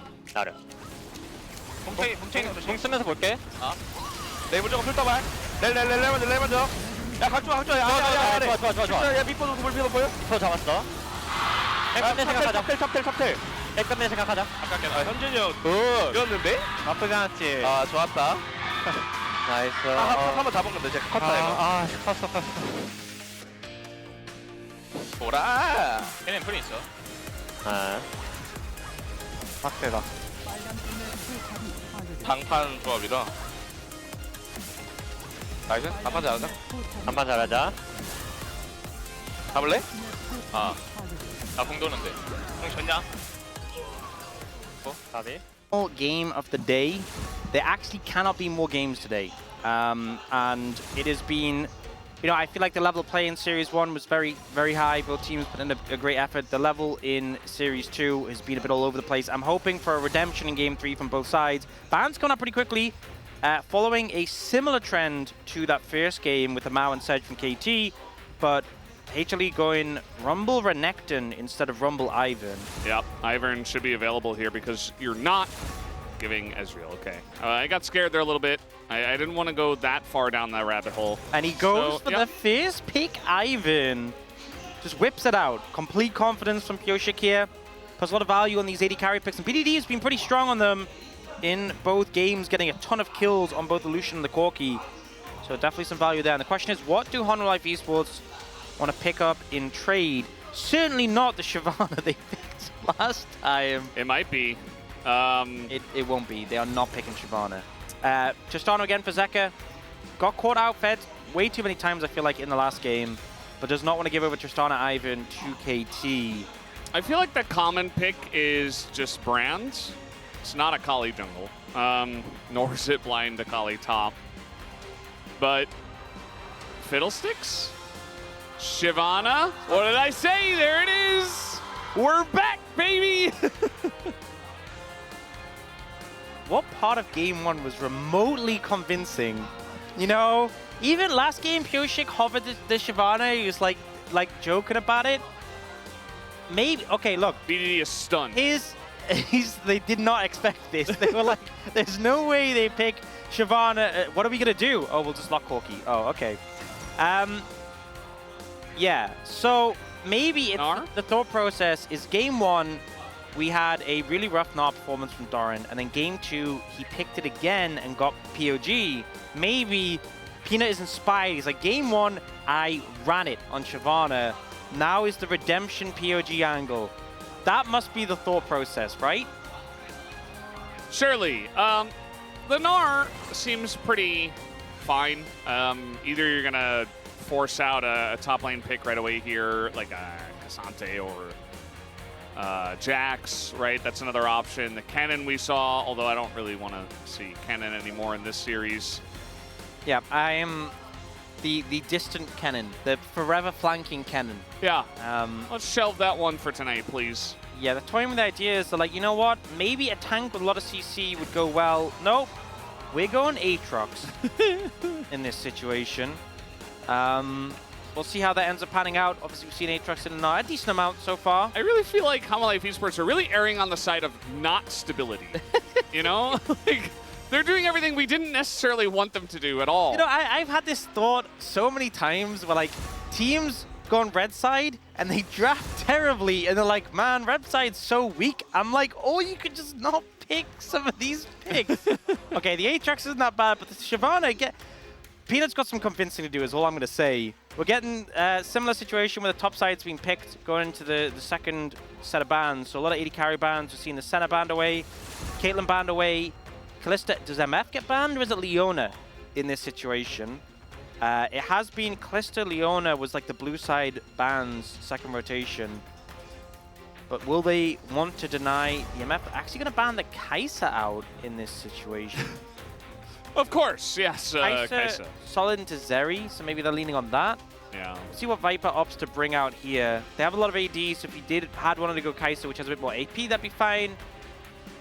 Or you just play Ziggs. Probably just, yeah, why not just play the MF? It's a pretty solid lane. Don't really have the setup that we saw last game for the MF. But the MF last game also lost, so apparently draft is meaningless, but let's keep talking about it. True. Now over to KT, and of course, they're going Leona, and they'll also lock in the Jhin. Definitely a controversial pick, but we saw Guma have a great game on it earlier today. And KT's composition feels honestly pretty standard, I would say. The Jhin, definitely a bit more fringe, but been very popular recently. Yeah. Everything else, Gnar, Leona, Corki, Ivan. I don't think there's anything too crazy there. Honolife Esports going to go with the Alistair into the Leona, continuing the undefeated streak that Delight has. Yeah. And at no point during the last game was it ever in doubt. Yeah, no, it was really just pristine game from them, clean from start to finish. I mean, not much else to say about that one. Yeah, so Unremarkable, really. I feel like it's unfair to ask me to judge the drafts because I just see Shyvana and I see Peanut's name underneath, and I feel uncomfortable. I don't personally think the Shyvana is going to do nearly as much as a Brand would do into the Ivern. Really? Obviously, What I haven't seen a lot of Ivern versus Shyvana recently, but I just feel like, you know, she does burst. Yeah, she can kind of like dive into the brushes, but that's also dangerous. One of the main differences between Shyvana and Brand is with Brand, you can just press ER and you can't miss them. Yeah. And we had a prime demonstration earlier that you can I didn't think it was possible. You can miss Shyvana E's. Yeah. It's not only possible, apparently probable. So, you know, if you just keep missing them, they don't do any damage when they miss. That's how the ability. They don't deal damage, and also, you know, everybody's grouped up. I guess that's the idea, right? You hit an AoE, and you're feeling pretty good because everybody's in the brushes. I don't necessarily think it's going to work out as well, but Peanut's really attached to the Shyvana. He's going to give it another go. Let's see what happens. We got Game 3 on the cards. Let's jump onto the Rift right now.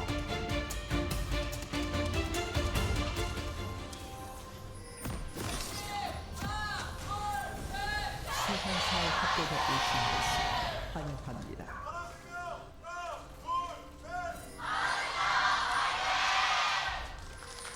물론 생성까지 30초. Here we go, Game 3 for KT versus Homolife Esports. By the way, nobody predicted KT in this series. Very different from our first series today, which felt a bit closer. We did have, I think, 3 total T1 votes across global and Korean talent. One of those being Dagon, the only one here on the global side. And no one voted KT. Nobody went for KT. Which, you know, mistake. That's when they're powerful. Yeah. Which is what we've seen. And, you know, I think that comp, as I said, pretty straightforward. I will say one of the concerns is sometimes Jhin into Alistair can feel a bit frustrating because if you ult and he has his ult, you can just soak up so much of it. But for the most part, I feel like what they've picked should inspire a decent amount of confidence. Could see HLE having pressure in lanes, though. MF, a very strong laner. Even though Alistair's a little bit more absent, but against Leona, not so much. Tristana, we'll see what Zeka can do into the Corki. We've obviously seen this matchup go both ways in the LCK so far. And Doran going for the Comet Aatrox we saw quite a while ago, debut on a Gnar, being a way you can play around that range matchup. I think if lanes just play out normally, I'm kind of favoring KT. I think HLE need to really find a bit of an edge, it would feel. Viper has not lost on the MF for the 2 games he's played. Once again, Delight is on a 22-game winning streak on Alistair. Yeah, pretty solid. But they don't have the Maokai winning streak as well on this one, so... They have the Shyvana. Did you know Peanut's on a 1 Shyvana loss streak right now? I did know that, yeah. Yeah.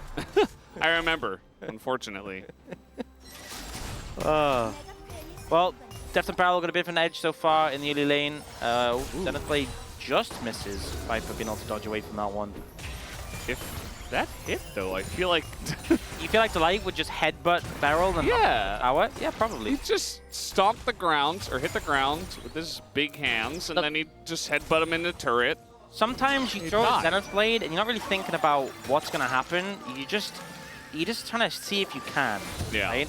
Barrel, he was asking whether he could land it. He wasn't really asking about should he land it. He was pretty close. And it looks like maybe he could have. Yeah. Here comes Koshik, level 4.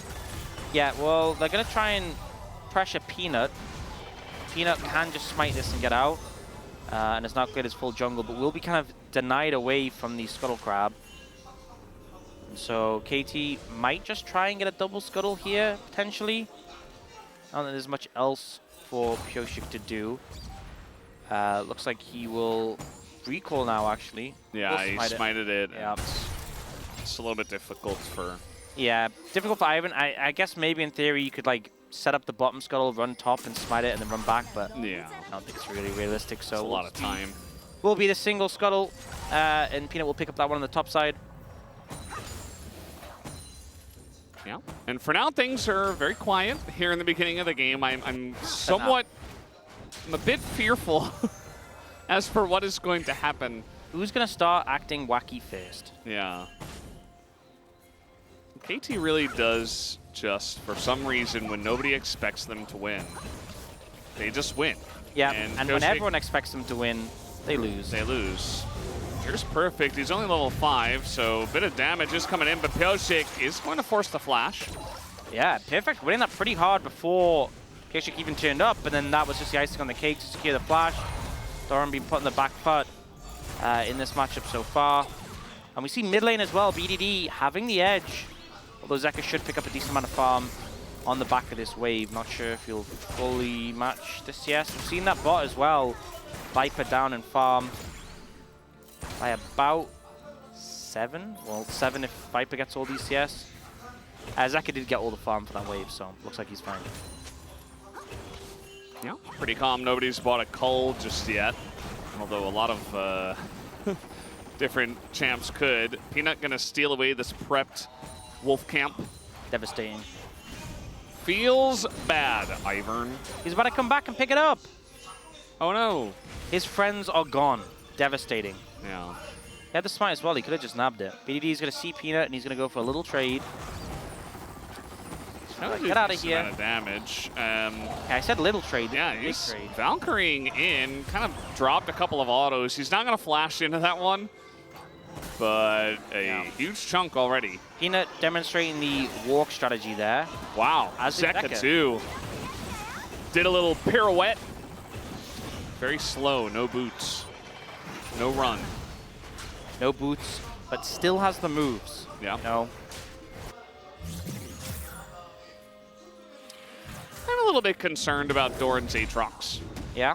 I do have some small concerns. You know, Beryl keeps throwing these Zenith Blades and they're so close to hitting. Yeah. Just a little bit away. We saw this before, Pyoshik and Beryl trying to invade on the ground. Yeah. But they won't get it. Peanut, you know, this is expected for Shyvana. You just kind of farm to get to that level 6 point. I'm not sure how... He's actually very close. If he goes towards the top side, you could probably get out of just one grub, and then you're in a much better position to fight off the rest of them. He might just grab it on the Raptors on the way, though. Maybe that's perhaps safer than go down grubs level 5. BDD is very low on mana, though. Does have biscuits to use, and actually I think Zeka caught off guard. He's just tankling the entire Gatling gun. Yeah. I mean, he does clear the wave, but Ivern's there and... Uses the shield to block the charge, and now Peanut's level 6. Okay, now he's like, it's go time. I'm ready to rumble. Here we go. Pyoshik very far behind on CS, but he is Ivern. Here comes Peanut. Over the wall, looking for the E. He's going to hit this one, but there is an Ivern there. Okay. So he's totally fine. Yeah, he's like, I'm going to get some pressure mid so I can go do the grubs by hitting one E. I feel like we're casting this whole thing with just like sussed. I am so sus just that. But now he's just left and his dragon forms run out. I can't believe that nothing has happened yet. I'm like, he just I don't know, this is weird. He ulted to land one E. Yeah. I mean, it is level 6 Seju, or Shyvana. The other jungle camp that starts with S. And by camp, I mean champ. At least he stacks it up again quickly. But it definitely, I expected more, you know? From the Shyvana ult and also from both of these, well, no, from Hunter Live Esports. Yeah. I'm going to say the farm pace has been good from the Shyvana. yet to be convinced. Still needs work. I haven't seen anything that's changed my opinion yet. I think it's going to look great from ahead, but I don't know if they get ahead. This, ooh, the flash root is going to come in, and that's going to mean Perfect and just hop on in, but do they have the damage? One more auto would do it. There you go. First blood given over to Perfect. I was just about to say that Doran really needs help on his counter pick Aatrox into Gnar. Yeah. And yet he's the first one to go down. It's actually perfect timing as well. I need to stop saying that. Perfect timing, because Perfect, he went to mini just as when they needed a bit more damage to finish off, was able to proc the passive, the hyper. Oh, this time he's just going to flash insta-cleanse from Viper. Yep. And the headbutt comes in. Meanwhile, just an ult for good measure. Bit of damage. Bit of damage at a deft, yeah, I guess. Harass. Zoning ult, I think is what we call those. Yeah. Peanut's going to steal away some camps again. He's just doing his thing. Hasn't started the dragon yet, which is surprising. Based on my experience of seeing Shyvana in the LCK, which was one game earlier today, have to start dragon as soon as possible because it gives you the extra armor and magic resist. So I'm very surprised Peanut didn't immediately start dragon. What were you doing in 2020, Ox? In 2020? Yeah, when KT Bono was playing against Shyvana, DRX Pioshik picked it up. I was probably asleep. Back in EU, you know, when it was the early series. It's a decent time zone for you. You just got to wake up early. Yeah, in 2020, I was not waking up early, I'll tell you that much. I see. Yeah, I had the very degen schedule. Nice. It's a life I lived. That's the last time we saw the Shyvana before Peanut played it earlier today. Yeah. And obviously, that also lost, you know. Yeah. It lost today. We'll see if it can do better now. So far, it's just been farming. Doran is also losing in the top lane. And you may think, well, when people are struggling in a lane matchup, you normally ask the jungler for help. Not a Shyvana. No, you don't. Well, I mean, is Delight a jungler? No, but he could be. But now they lose the dragon. I thought they needed that. Perfect's totally fine. I mean, there's vision here. Yeah. The dragon's going to go away. And this will obviously take some of the pressure away from Doran, who is really struggling from that nice gank from Pioshik. But as you mentioned, the dragon goes the way of KT. It's an early Ocean Drake, which is going to feel very nice. Help to solidify some of those lane leads they already have. And it's also going to deny it from Shyvana. Yeah, that's the main thing. You know, the compulsion Shyvana players have to do dragon. Peanut is fighting it off with his life in this one. Yeah. Ocean, Chemtech, first 2 dragons. That is such a high roll for KT with the dragons on lock. Oh, Yeah. the light is getting stunned. Yeah. He does have a will that is unbreakable. So he's fine. Yeah, he's just going to shake it off. Does bit in the ult, though. Ends up being a trade there off ultimates between the two. But it's been a very slow early game from both teams. It feels like they're trying to be a bit more patient. Maybe that's what, you know, going to the coaching booth, it was like, guys, you just need to chill out. Yeah. Please, all of you. It was like a collective coaching session. All of the coaches got together during the they game sat from the both teams teams. down and said, guys, just calm down, please. We can't take this anymore. No, it's too much stress. How was Doran just getting 2 free plates in bot? So he auto-attacked the tower until it lost enough health that it lost plates. Okay. Yeah. That makes sense. Found an angle to go bot lane when Perfect wasn't there and gets a couple of plates, which is a nice influx of gold for an Aatrox who was behind. You know. Meanwhile, yeah, Barrel's in here. Doran in a bit of, actually a lot of trouble. He does have flash. Peanut's like, I'm doing Grump. Yeah. Handle it on your own. He threw an E there. Okay, he's helping. Wait, no. Okay, Perfect just going to take that kill. And honestly, there wasn't much that Perfect, or rather, Peanut could do. They're trying to get the return kill here on BDD as over the wall goes to Light, but a very nice angle here taken by BDD towards his teammates. Yeah, ends up disengaging pretty safely. The Light trading flashes there with the enemy mid laner. It's not the unbreakable will, but he's posturing very aggressively. Yeah, I love how I said, like, you know, Shyvana's not going to help you out if you're, like, having a bad time in lane. He's literally dying right there, and Peanut's like, no, I'm doing Grump. Yeah. All right, redemption here for Doran. Not the item, but perhaps. I don't think you needed the barrier and flash. but it's okay. He is Jin, so I understand the propensity to think that you're always dying. So he does just barrier and flash away. Meanwhile, KT are getting big value in the bottom lane. Yeah, Grub's in favor of Fun Life Esports, but they are losing some plate spot. Not enough, and the light will come here to mitigate. So it looks like overall, HLE having a pretty good time. You can see Death zoned out a bit, did have to use the ult to clear the wave. Zeka able to clear up the minions here. And it's now 5 Grubs to 1 in favor of HLE. Yeah, and a pretty sleepy early game. I think the biggest issue for HLE is very obviously the top lane. The Aatrox really not having much value yet at all. We'll see what kind of flanks they can get. So far, flanks in the series are fake. Yeah. They don't exist. They're not real. Running head first into your opponents is more so the tempo. Doran tried to do that there. And I just find it so funny. Peanut's like, bro, I'm here, I've got you. And then just runs away. Just like fires a little fireball out. Like, yeah. I mean, if I'm Doran, I'm probably yelling at Peanut, like, do not come in here. Right? Like, I am so dead. Do not do anything. So you have to test the waters with a little fireball. Yeah. See, like, if that fireball had one-shot barrel, I think Peanut might have been like, okay, I'm ready to fight. But it didn't, unfortunately. Yeah. In fact, it didn't really do any damage at all. You know, we really like big numbers here in the LCK, and once this turret plating graphic goes away, take a look at Shyvana's farm number. That's pretty big. Big, large numbers. Yeah, there is a problem, though. What does Shyvana like to do? Farm. Poke, right? Oh. And look at the item he has on the other side. Unbreakable Will, gone. There's a Leona nearby. Beryl really wants to punish this. Zeka is going to go ahead and just buffer away. Yeah. But as I was saying, when Ivan has a redemption, you know, the poke definitely might not hit as hard. That being said, Peanut is level 11, has been kind of uncontested, close to the highest farm in the game. He is going to be strong. You know why Brand is also better than Shyvana? Why?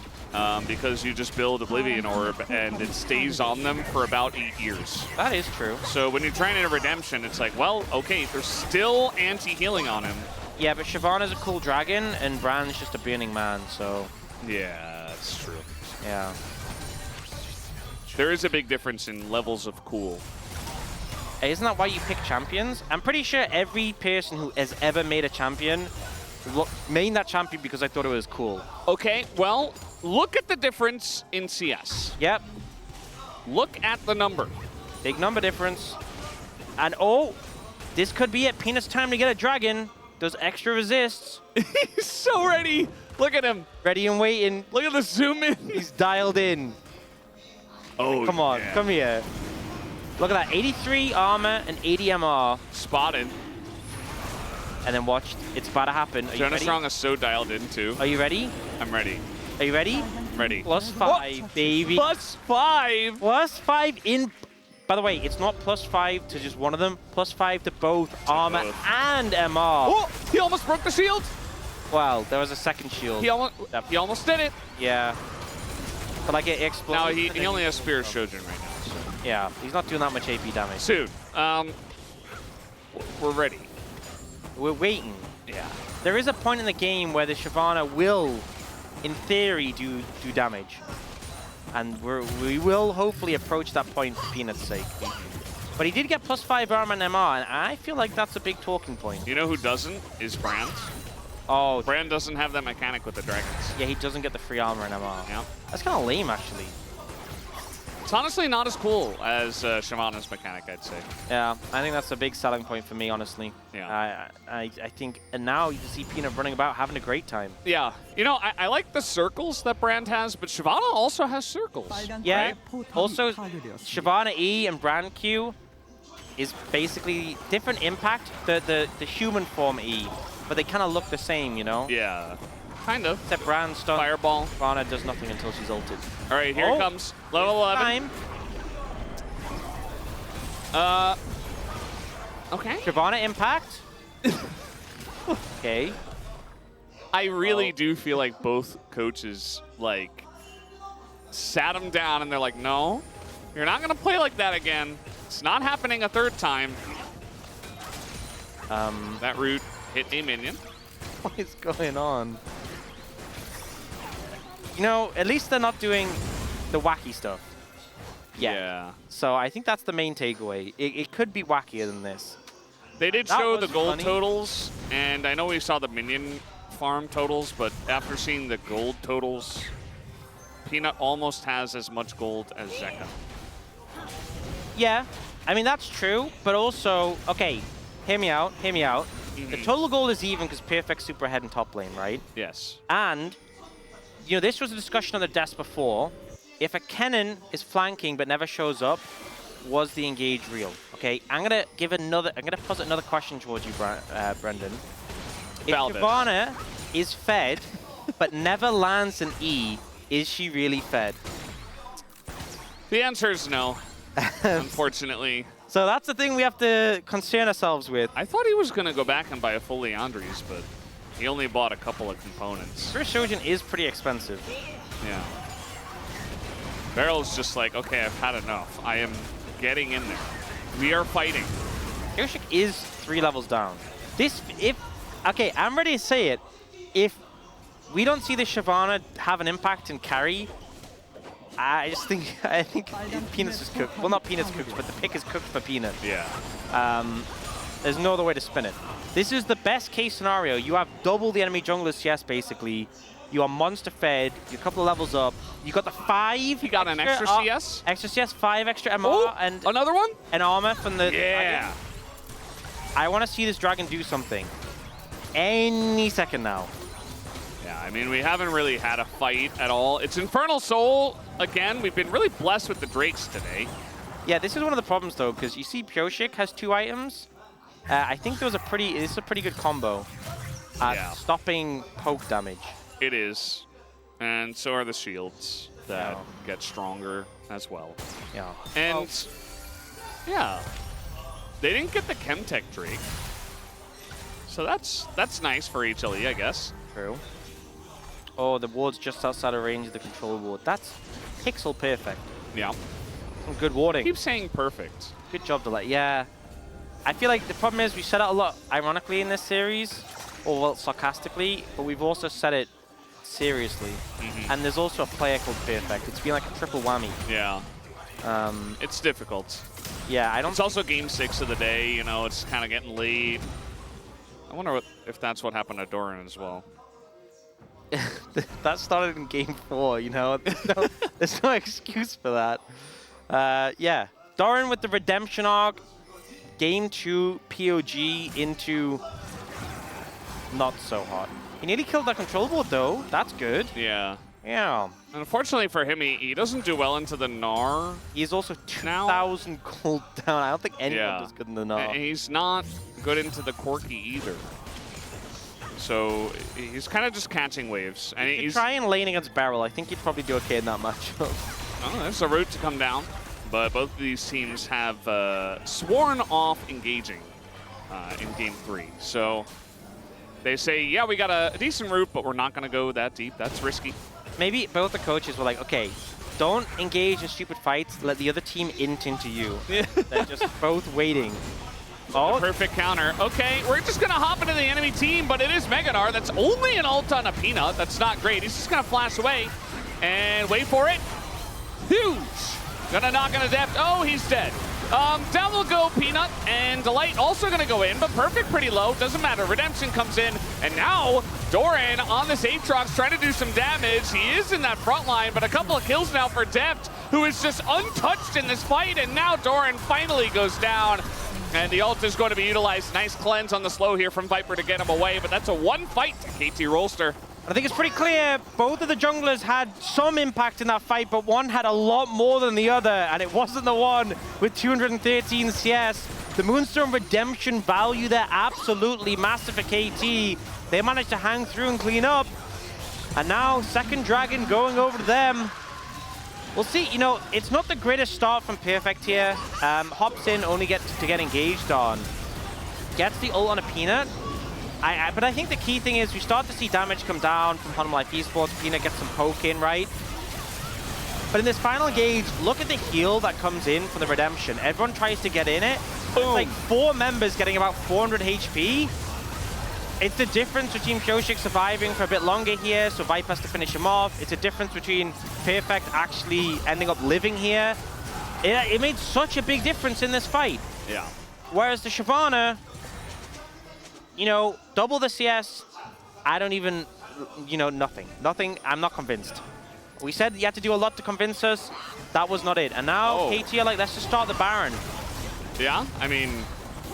Time to throw, remember game 1. Yeah, they're going to remember that, and now they're just going to engage on Alistair, who presses R. They're learning.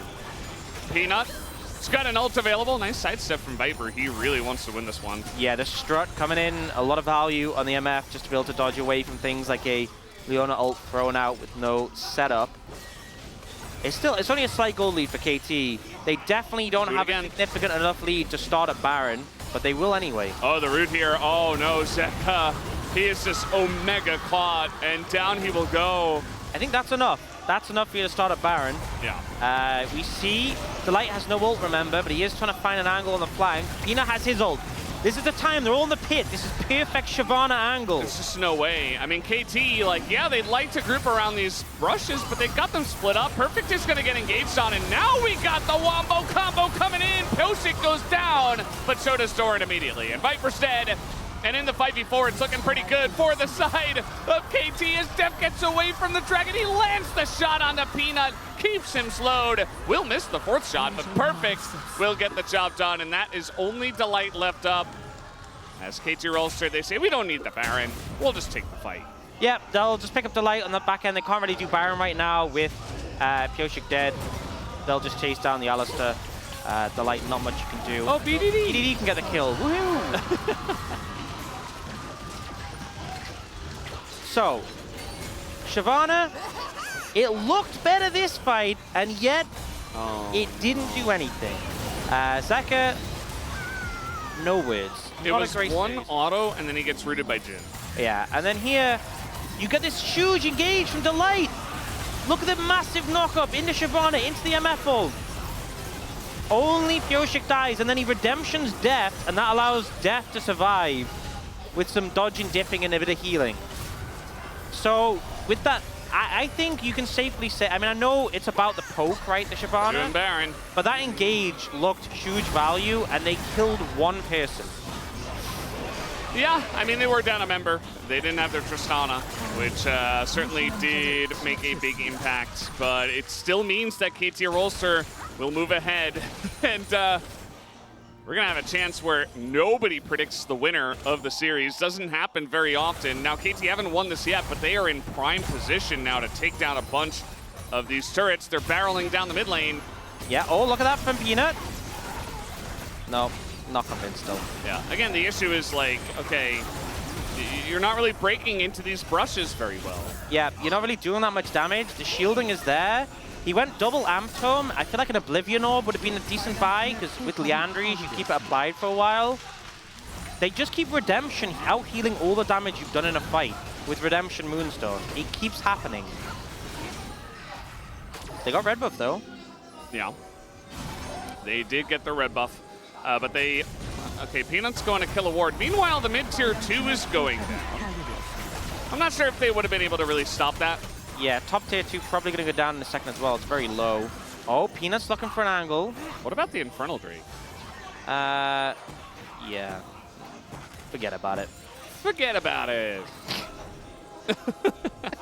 All right, here comes KT Rolster. Oh. They're going to move into the jungle. That's another root from Deathman. He's just not missing, and now he's going to open up here on a Delight who's getting slowed, and yeah, he's not taking damage, but he might be forced to flash away here as the 4th shot, he curves it around Doran, and Delight doesn't even bother to flash it. Yeah, Delight's a support. No one blocks for him. Just let him go down. That 4th shot basically slides through everyone to hit him. Pretty clean shot on goal. Top tier 2 does go down to the Corki, and now Peanut's like, I can get a dragon though. No, you can't. No, you can't. No more 5 MR and armor for you. Yeah. You will go back to base. Oh, but he hit Neon Barrel again. He did. Getting the damage pumped up with those E's. Zeka TP top. They're just going to give away the Infernal Drake. And KT are taking a massive step into the lead with these plays. Yeah. And you know what? Jhin being pretty useful here. We found a champion more useless than Jhin, and it's Shyvana. Ooh. Yeah. No one even... Everyone's like, nah, you good, bro. You tank this one. Yeah. I mean, if Doran gets hit by that, I probably think has to flash, but at least I'm the kind light of is joking. alive. They would have been in rough spots if they got hit, and I think they were just like, look, you're probably dead anyway. Well, Perfect's a little bit caught. He just lost his Mega Gnar. That Solar Flare, here comes the redemption, and he just ignores it. He walks out of it. Kyoshik's like, bro, you know how long a cooldown that is?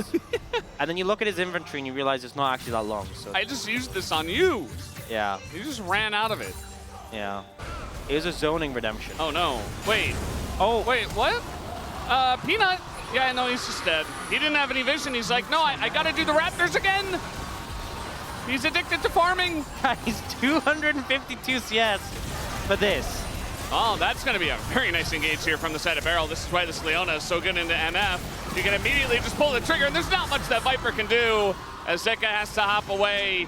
And do they just end the game here? Yes, please. Seen enough Shyvana for the whole split. I think at this point, thank you for trying to convince us again, Peanut. You have failed. It is time to move on. KT with a very significant lead right now, looking to close this one out. I don't And think they're just in going case to. you thought okay, guess not. Just in case you thought game one was a fluke, very clearly it was not. Shyvana just doesn't work. You know, like, you know in spring, how KT beat Gen G twice? Yeah. And it's because they let them get Senna Nautilus 2 games when it was super broken. This is like similar, except instead of KT picking Senna Nautilus, it was Peanut picking Shyvana for 2 games. It's the opposite effect. Yeah. Viper trying. He's like, I won't let them end the game, guys. I'll do my best. But unfortunately, KT just willing to flash onto him. We do see Beryl go down in return. He didn't have Solar Flare, so just had to get his body in there. Oh, and look, Kyoshik has more items now than Peanut, because Peanut's items are expensive, Yeah. and Kyoshik's items are cheap. Didn't we have a segment at the beginning of the day? I swear our pre-show did that, where they're like, hey, 80 carry items, pretty good value, and the champs are good, and they're cheaper Yeah, than but mage items. Kyoshik items don't do very much damage, so I think they're bad. Hey, they do the boom boom healing. That's not... Who cares about healing, right? The boom boom shielding. Look, at the end of the game, we have a graphic that shows damage dealt to champions. We don't Yeah. show healing and shielding. Honestly, we should. Therefore, it's irrelevant. We should. There's more to life than just damage. Media will figure it out eventually, but they still haven't. Hopefully Peanut will figure out eventually. You know what's the thing as well? Peanut plays so many like tank champions. He's undefeated on Maokai. Yeah. Well, they banned Maokai and Sejuani. True. He was left no choice. Yeah. No, he could have played Poppy. He had to go Shyvana. You guys don't get it. He had to. Yeah. I mean, his first pick, Ivern. The voices told him to go Shyvana. Could have just played Brand. This didn't have to happen. Brand doesn't exist, right? Brand is not real. Yeah. Oh. Even Zyra. I don't know. Whatever. I mean, it happens. It just feels like Humble Life Esports aren't having a great day of League of Legends Look, today. imagine if you didn't know KTR. anything about League of Legends and someone said, okay, here's 3 champions, Burning Man, Plant Lady, or Big Dragon who breathes fire. What champion are you playing? Well, I'd probably pick the Plant Lady, personally. Oh, Yeah. I thought you hated plants. You hate Blast Cone, you hate the honey fruit. I thought you hated plants. Yeah. I'd pick it ironically as Oh. a show of protest. You're like, I don't want to play the OP dragon Yeah. character who's really cool and strong. So you're like, I'll play I gotta plant. show off the plants just to get And then them you more realize screen time. the plant lady's just better. Yeah. Uh-oh. Peanut ulted. Is he even gonna ult? No, he doesn't even get a chance to ult away.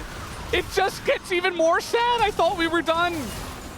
I thought we had our molding Shyvana moments, but I guess they're not over. I honestly thought the 5 MR and armor from the Drake would do more, but apparently not.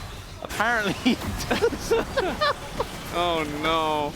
Oh, man. Yeah. You can see Peanut, he had a very sheepish grin. I mean, Maybe if Peanut had another Assassinated dragon, it. maybe if it was 10 armor and MR, you know?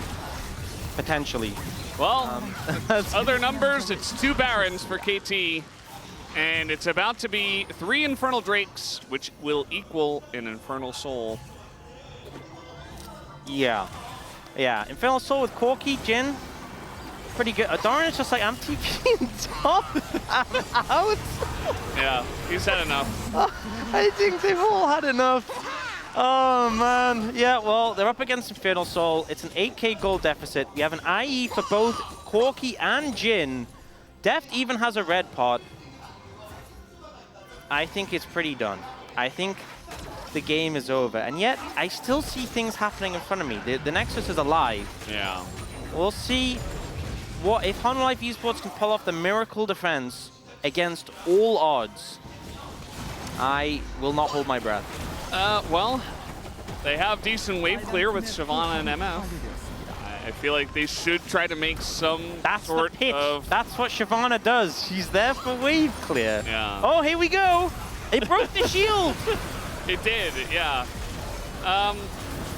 And Deft's just going to open up on the curtain call and just try to use it to zone here. Will he hit? Yeah, he will. Peanut is very squishy.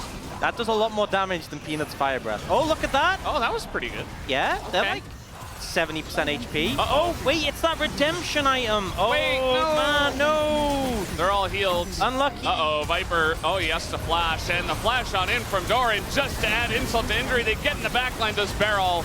And the wallets are just so heavy that, yes, Perfect is going to go down, but it doesn't matter because BDD is just critting people to death, looking for the Penta, and he will get it in Game 3 as KT Rolster will upset Humble Life Esports today. BDD had a pretty strong series overall. Zeka kind of being the silent carry for Humble Life Esports, but he could not match up to BDD today, finishing the series off with a pentakill, and this is a huge glow-up from the side of KT and Humble Life Esports. I don't want to talk about them anymore. They've had a rough series, but KT, I think we can only give them praise. Yes, Game 2 was a bit of a rough one, but this is such a big series win for them because they are close to the line when it comes to playoffs. And for BNK Fearx and Quandra Freaks who are on their tail, them getting a win against Humble Life Esports makes them so much harder to catch. And we talked earlier about the fact that the series schedule for KT, they still have to play Gen G, they still have to play D+. Having this win against Humble Life Esports, a matchup you typically wouldn't think they'd win, I think it makes a big difference. So credit to them. Yeah, it definitely does. Hopes in playoffs. Humble Life Esports, I don't know if you mentioned it, Ox, but if they won today, they were getting into playoffs. They had the seed locked in. They were the favorites. All they had to do was show up and play a great series of League of Legends like they have been all season. And instead, they just got KT'd to the face. Yep. And I think I'm going to blame us, the people who predicted, because we all predicted Humble Life Esports, and we should have known that would just make KT too powerful. But also, I mean, the one mega copium, they cancelled 2-0 to 2-1, but the one mega copium I'll say is better to collapse now than in playoffs. So maybe Humble Life Esports could do some soul searching. I feel like there maybe is a pick that wasn't working for them. I feel like maybe a certain champion that they drafted in 2 of the games, to me, just really wasn't bringing things together. Must have been the MF, right? No, I don't think it was the MF. Was there another champion that it was? You know, it's on the tip of my tongue. Sejuani, maybe? No, I don't think they played that one. Well, when I think of it, I'll say it. But that champion definitely not really doing them a lot of favors. Peanut just died in this clip. Interesting. The Alistair streak from Delight has been ended, by the way. It has. It is not as powerful. 22 games in a row won on Alistair. And it was just not as powerful as the Shyvana in terms of deciding the outcome of the game. And Zeka had a rough series, I'm going to be honest. Caught a lot in this Tristana. This was the moment where Shyvana nearly looked cool, and then it didn't. Well, they got Pioshik, but at the end of the day, it just wasn't enough. Def looked great on the Jhin, by the way. Yeah. Cool to see this. Pretty much landing all the skill shots, minus those, ignore those. Minus 1 Hey, he's going to hit this one. Spoiler. Guys, this is a poke champion, by the way. If we're talking poke champions. Boom! That's some boom boom I mean, damage. it's like, why can't I do that much damage? I farm so hard. You think right media votes for Deft? I think there's a panic goal. Everyone's voting for BDD. 알리 그 나랑 겹치지 마봐 그렇게. 알리 풀 This is how it goes. Alright, we'll see. 박는다 이번에. Maybe Viencast votes for Death, but they tend to vote for 80 carries, and BDD's playing in 80 carries, so Yeah. you know. But I think Deft had a good game. I was tempted to vote for Pioshik. For picking Ivan. I thought that was a great play. Yeah. I think picking Ivan and not Shyvana, fantastic moves. We don't get to see the healing done Oh boy. graphic. Oh, Peanut did a lot of damage actually. Wow, interesting. He did. I mean, maybe the pick is good actually. He did more damage than the rest of his team. Maybe MF was the problem because he did more damage than MF. That's how it works, right? that is how it works. Yeah, Yeah. absolutely. Nobody else on the team really did much damage. The team fights didn't look great, and KT Rolster, everybody voted against them, so of course they were going to show up and get the victory. Very long day here. Is there any specific one point, maybe something you haven't mentioned yet, that perhaps you might want to raise to the audience? Is something that you've learned from today, Ox? I feel like I learned a lot from the first series. I think the second series, I think KT, you know, we're seeing them a bit on the upward trajectory. I have no further comments about Hololive Esports. All right, my comment will be T1 versus Gen.G finals here for summer. Let's throw it over to the space and see what we have from them.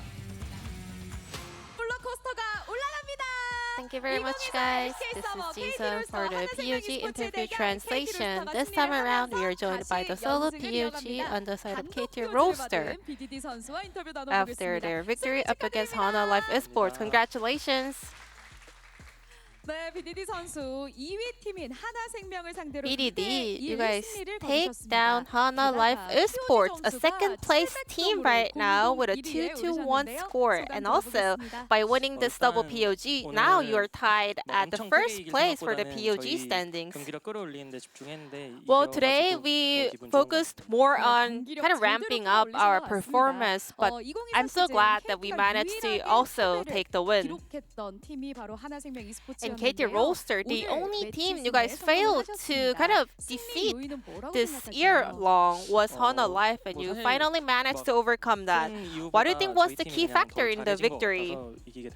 I can't really find a specific point. You know, I think as a whole, our team has stepped up so much. And today, Peanut brought out the jungle Shyvana for the first time in 14 and 83 days. I want to know Piosik's reaction to that throughout the drafting, and how did you plan to counter it? Recently, we also noticed Shyvana jungle has become a trend in solo queue and also over in the LPL, so we already kind of came up with a plan to deal with it. And Piosik is also one of the Shyvana enjoyers, so he was a little bit jealous, to be honest. Yeah, we even saw him hover Shyvana in the draft phase. Did the teammates kind of stop him? Yeah, we were like, maybe next time. And BDD in the first game, you had an outstanding performance with Corki, achieving a DPM of 1151. To be honest, Corki was not a champion that we preferred heavily before. What do you think enabled you to perform so well today? Well, I was also very frustrated that my kind of stage Corki wasn't as good as my scrim Corki. But now with our kind of teamwork getting better, I got to kind of play Corki better as well. And there was a remarkable team fight by KT Rolster. Let's talk about it while we watch this replay together. Well, so the Light, his route engaged so well. How did you kind of turn the fight around? Yeah, that was a little bit of a rough spot for us because it opened up so well for the opponent, but still we were pretty confident about our team fight at that point, so it was not that difficult for us to win out the fight. After winning the fight, were you confident that you are going to win the game as a whole too? Yeah, I mean, even before that fight, we were already having such a big lead, so we were very confident. We also mentioned in today's pre-show, and we also used a quote from Humanoid as well, that AD carries are so overpowered right now, so AP mages find it harder to appear. What are your thoughts on this meta?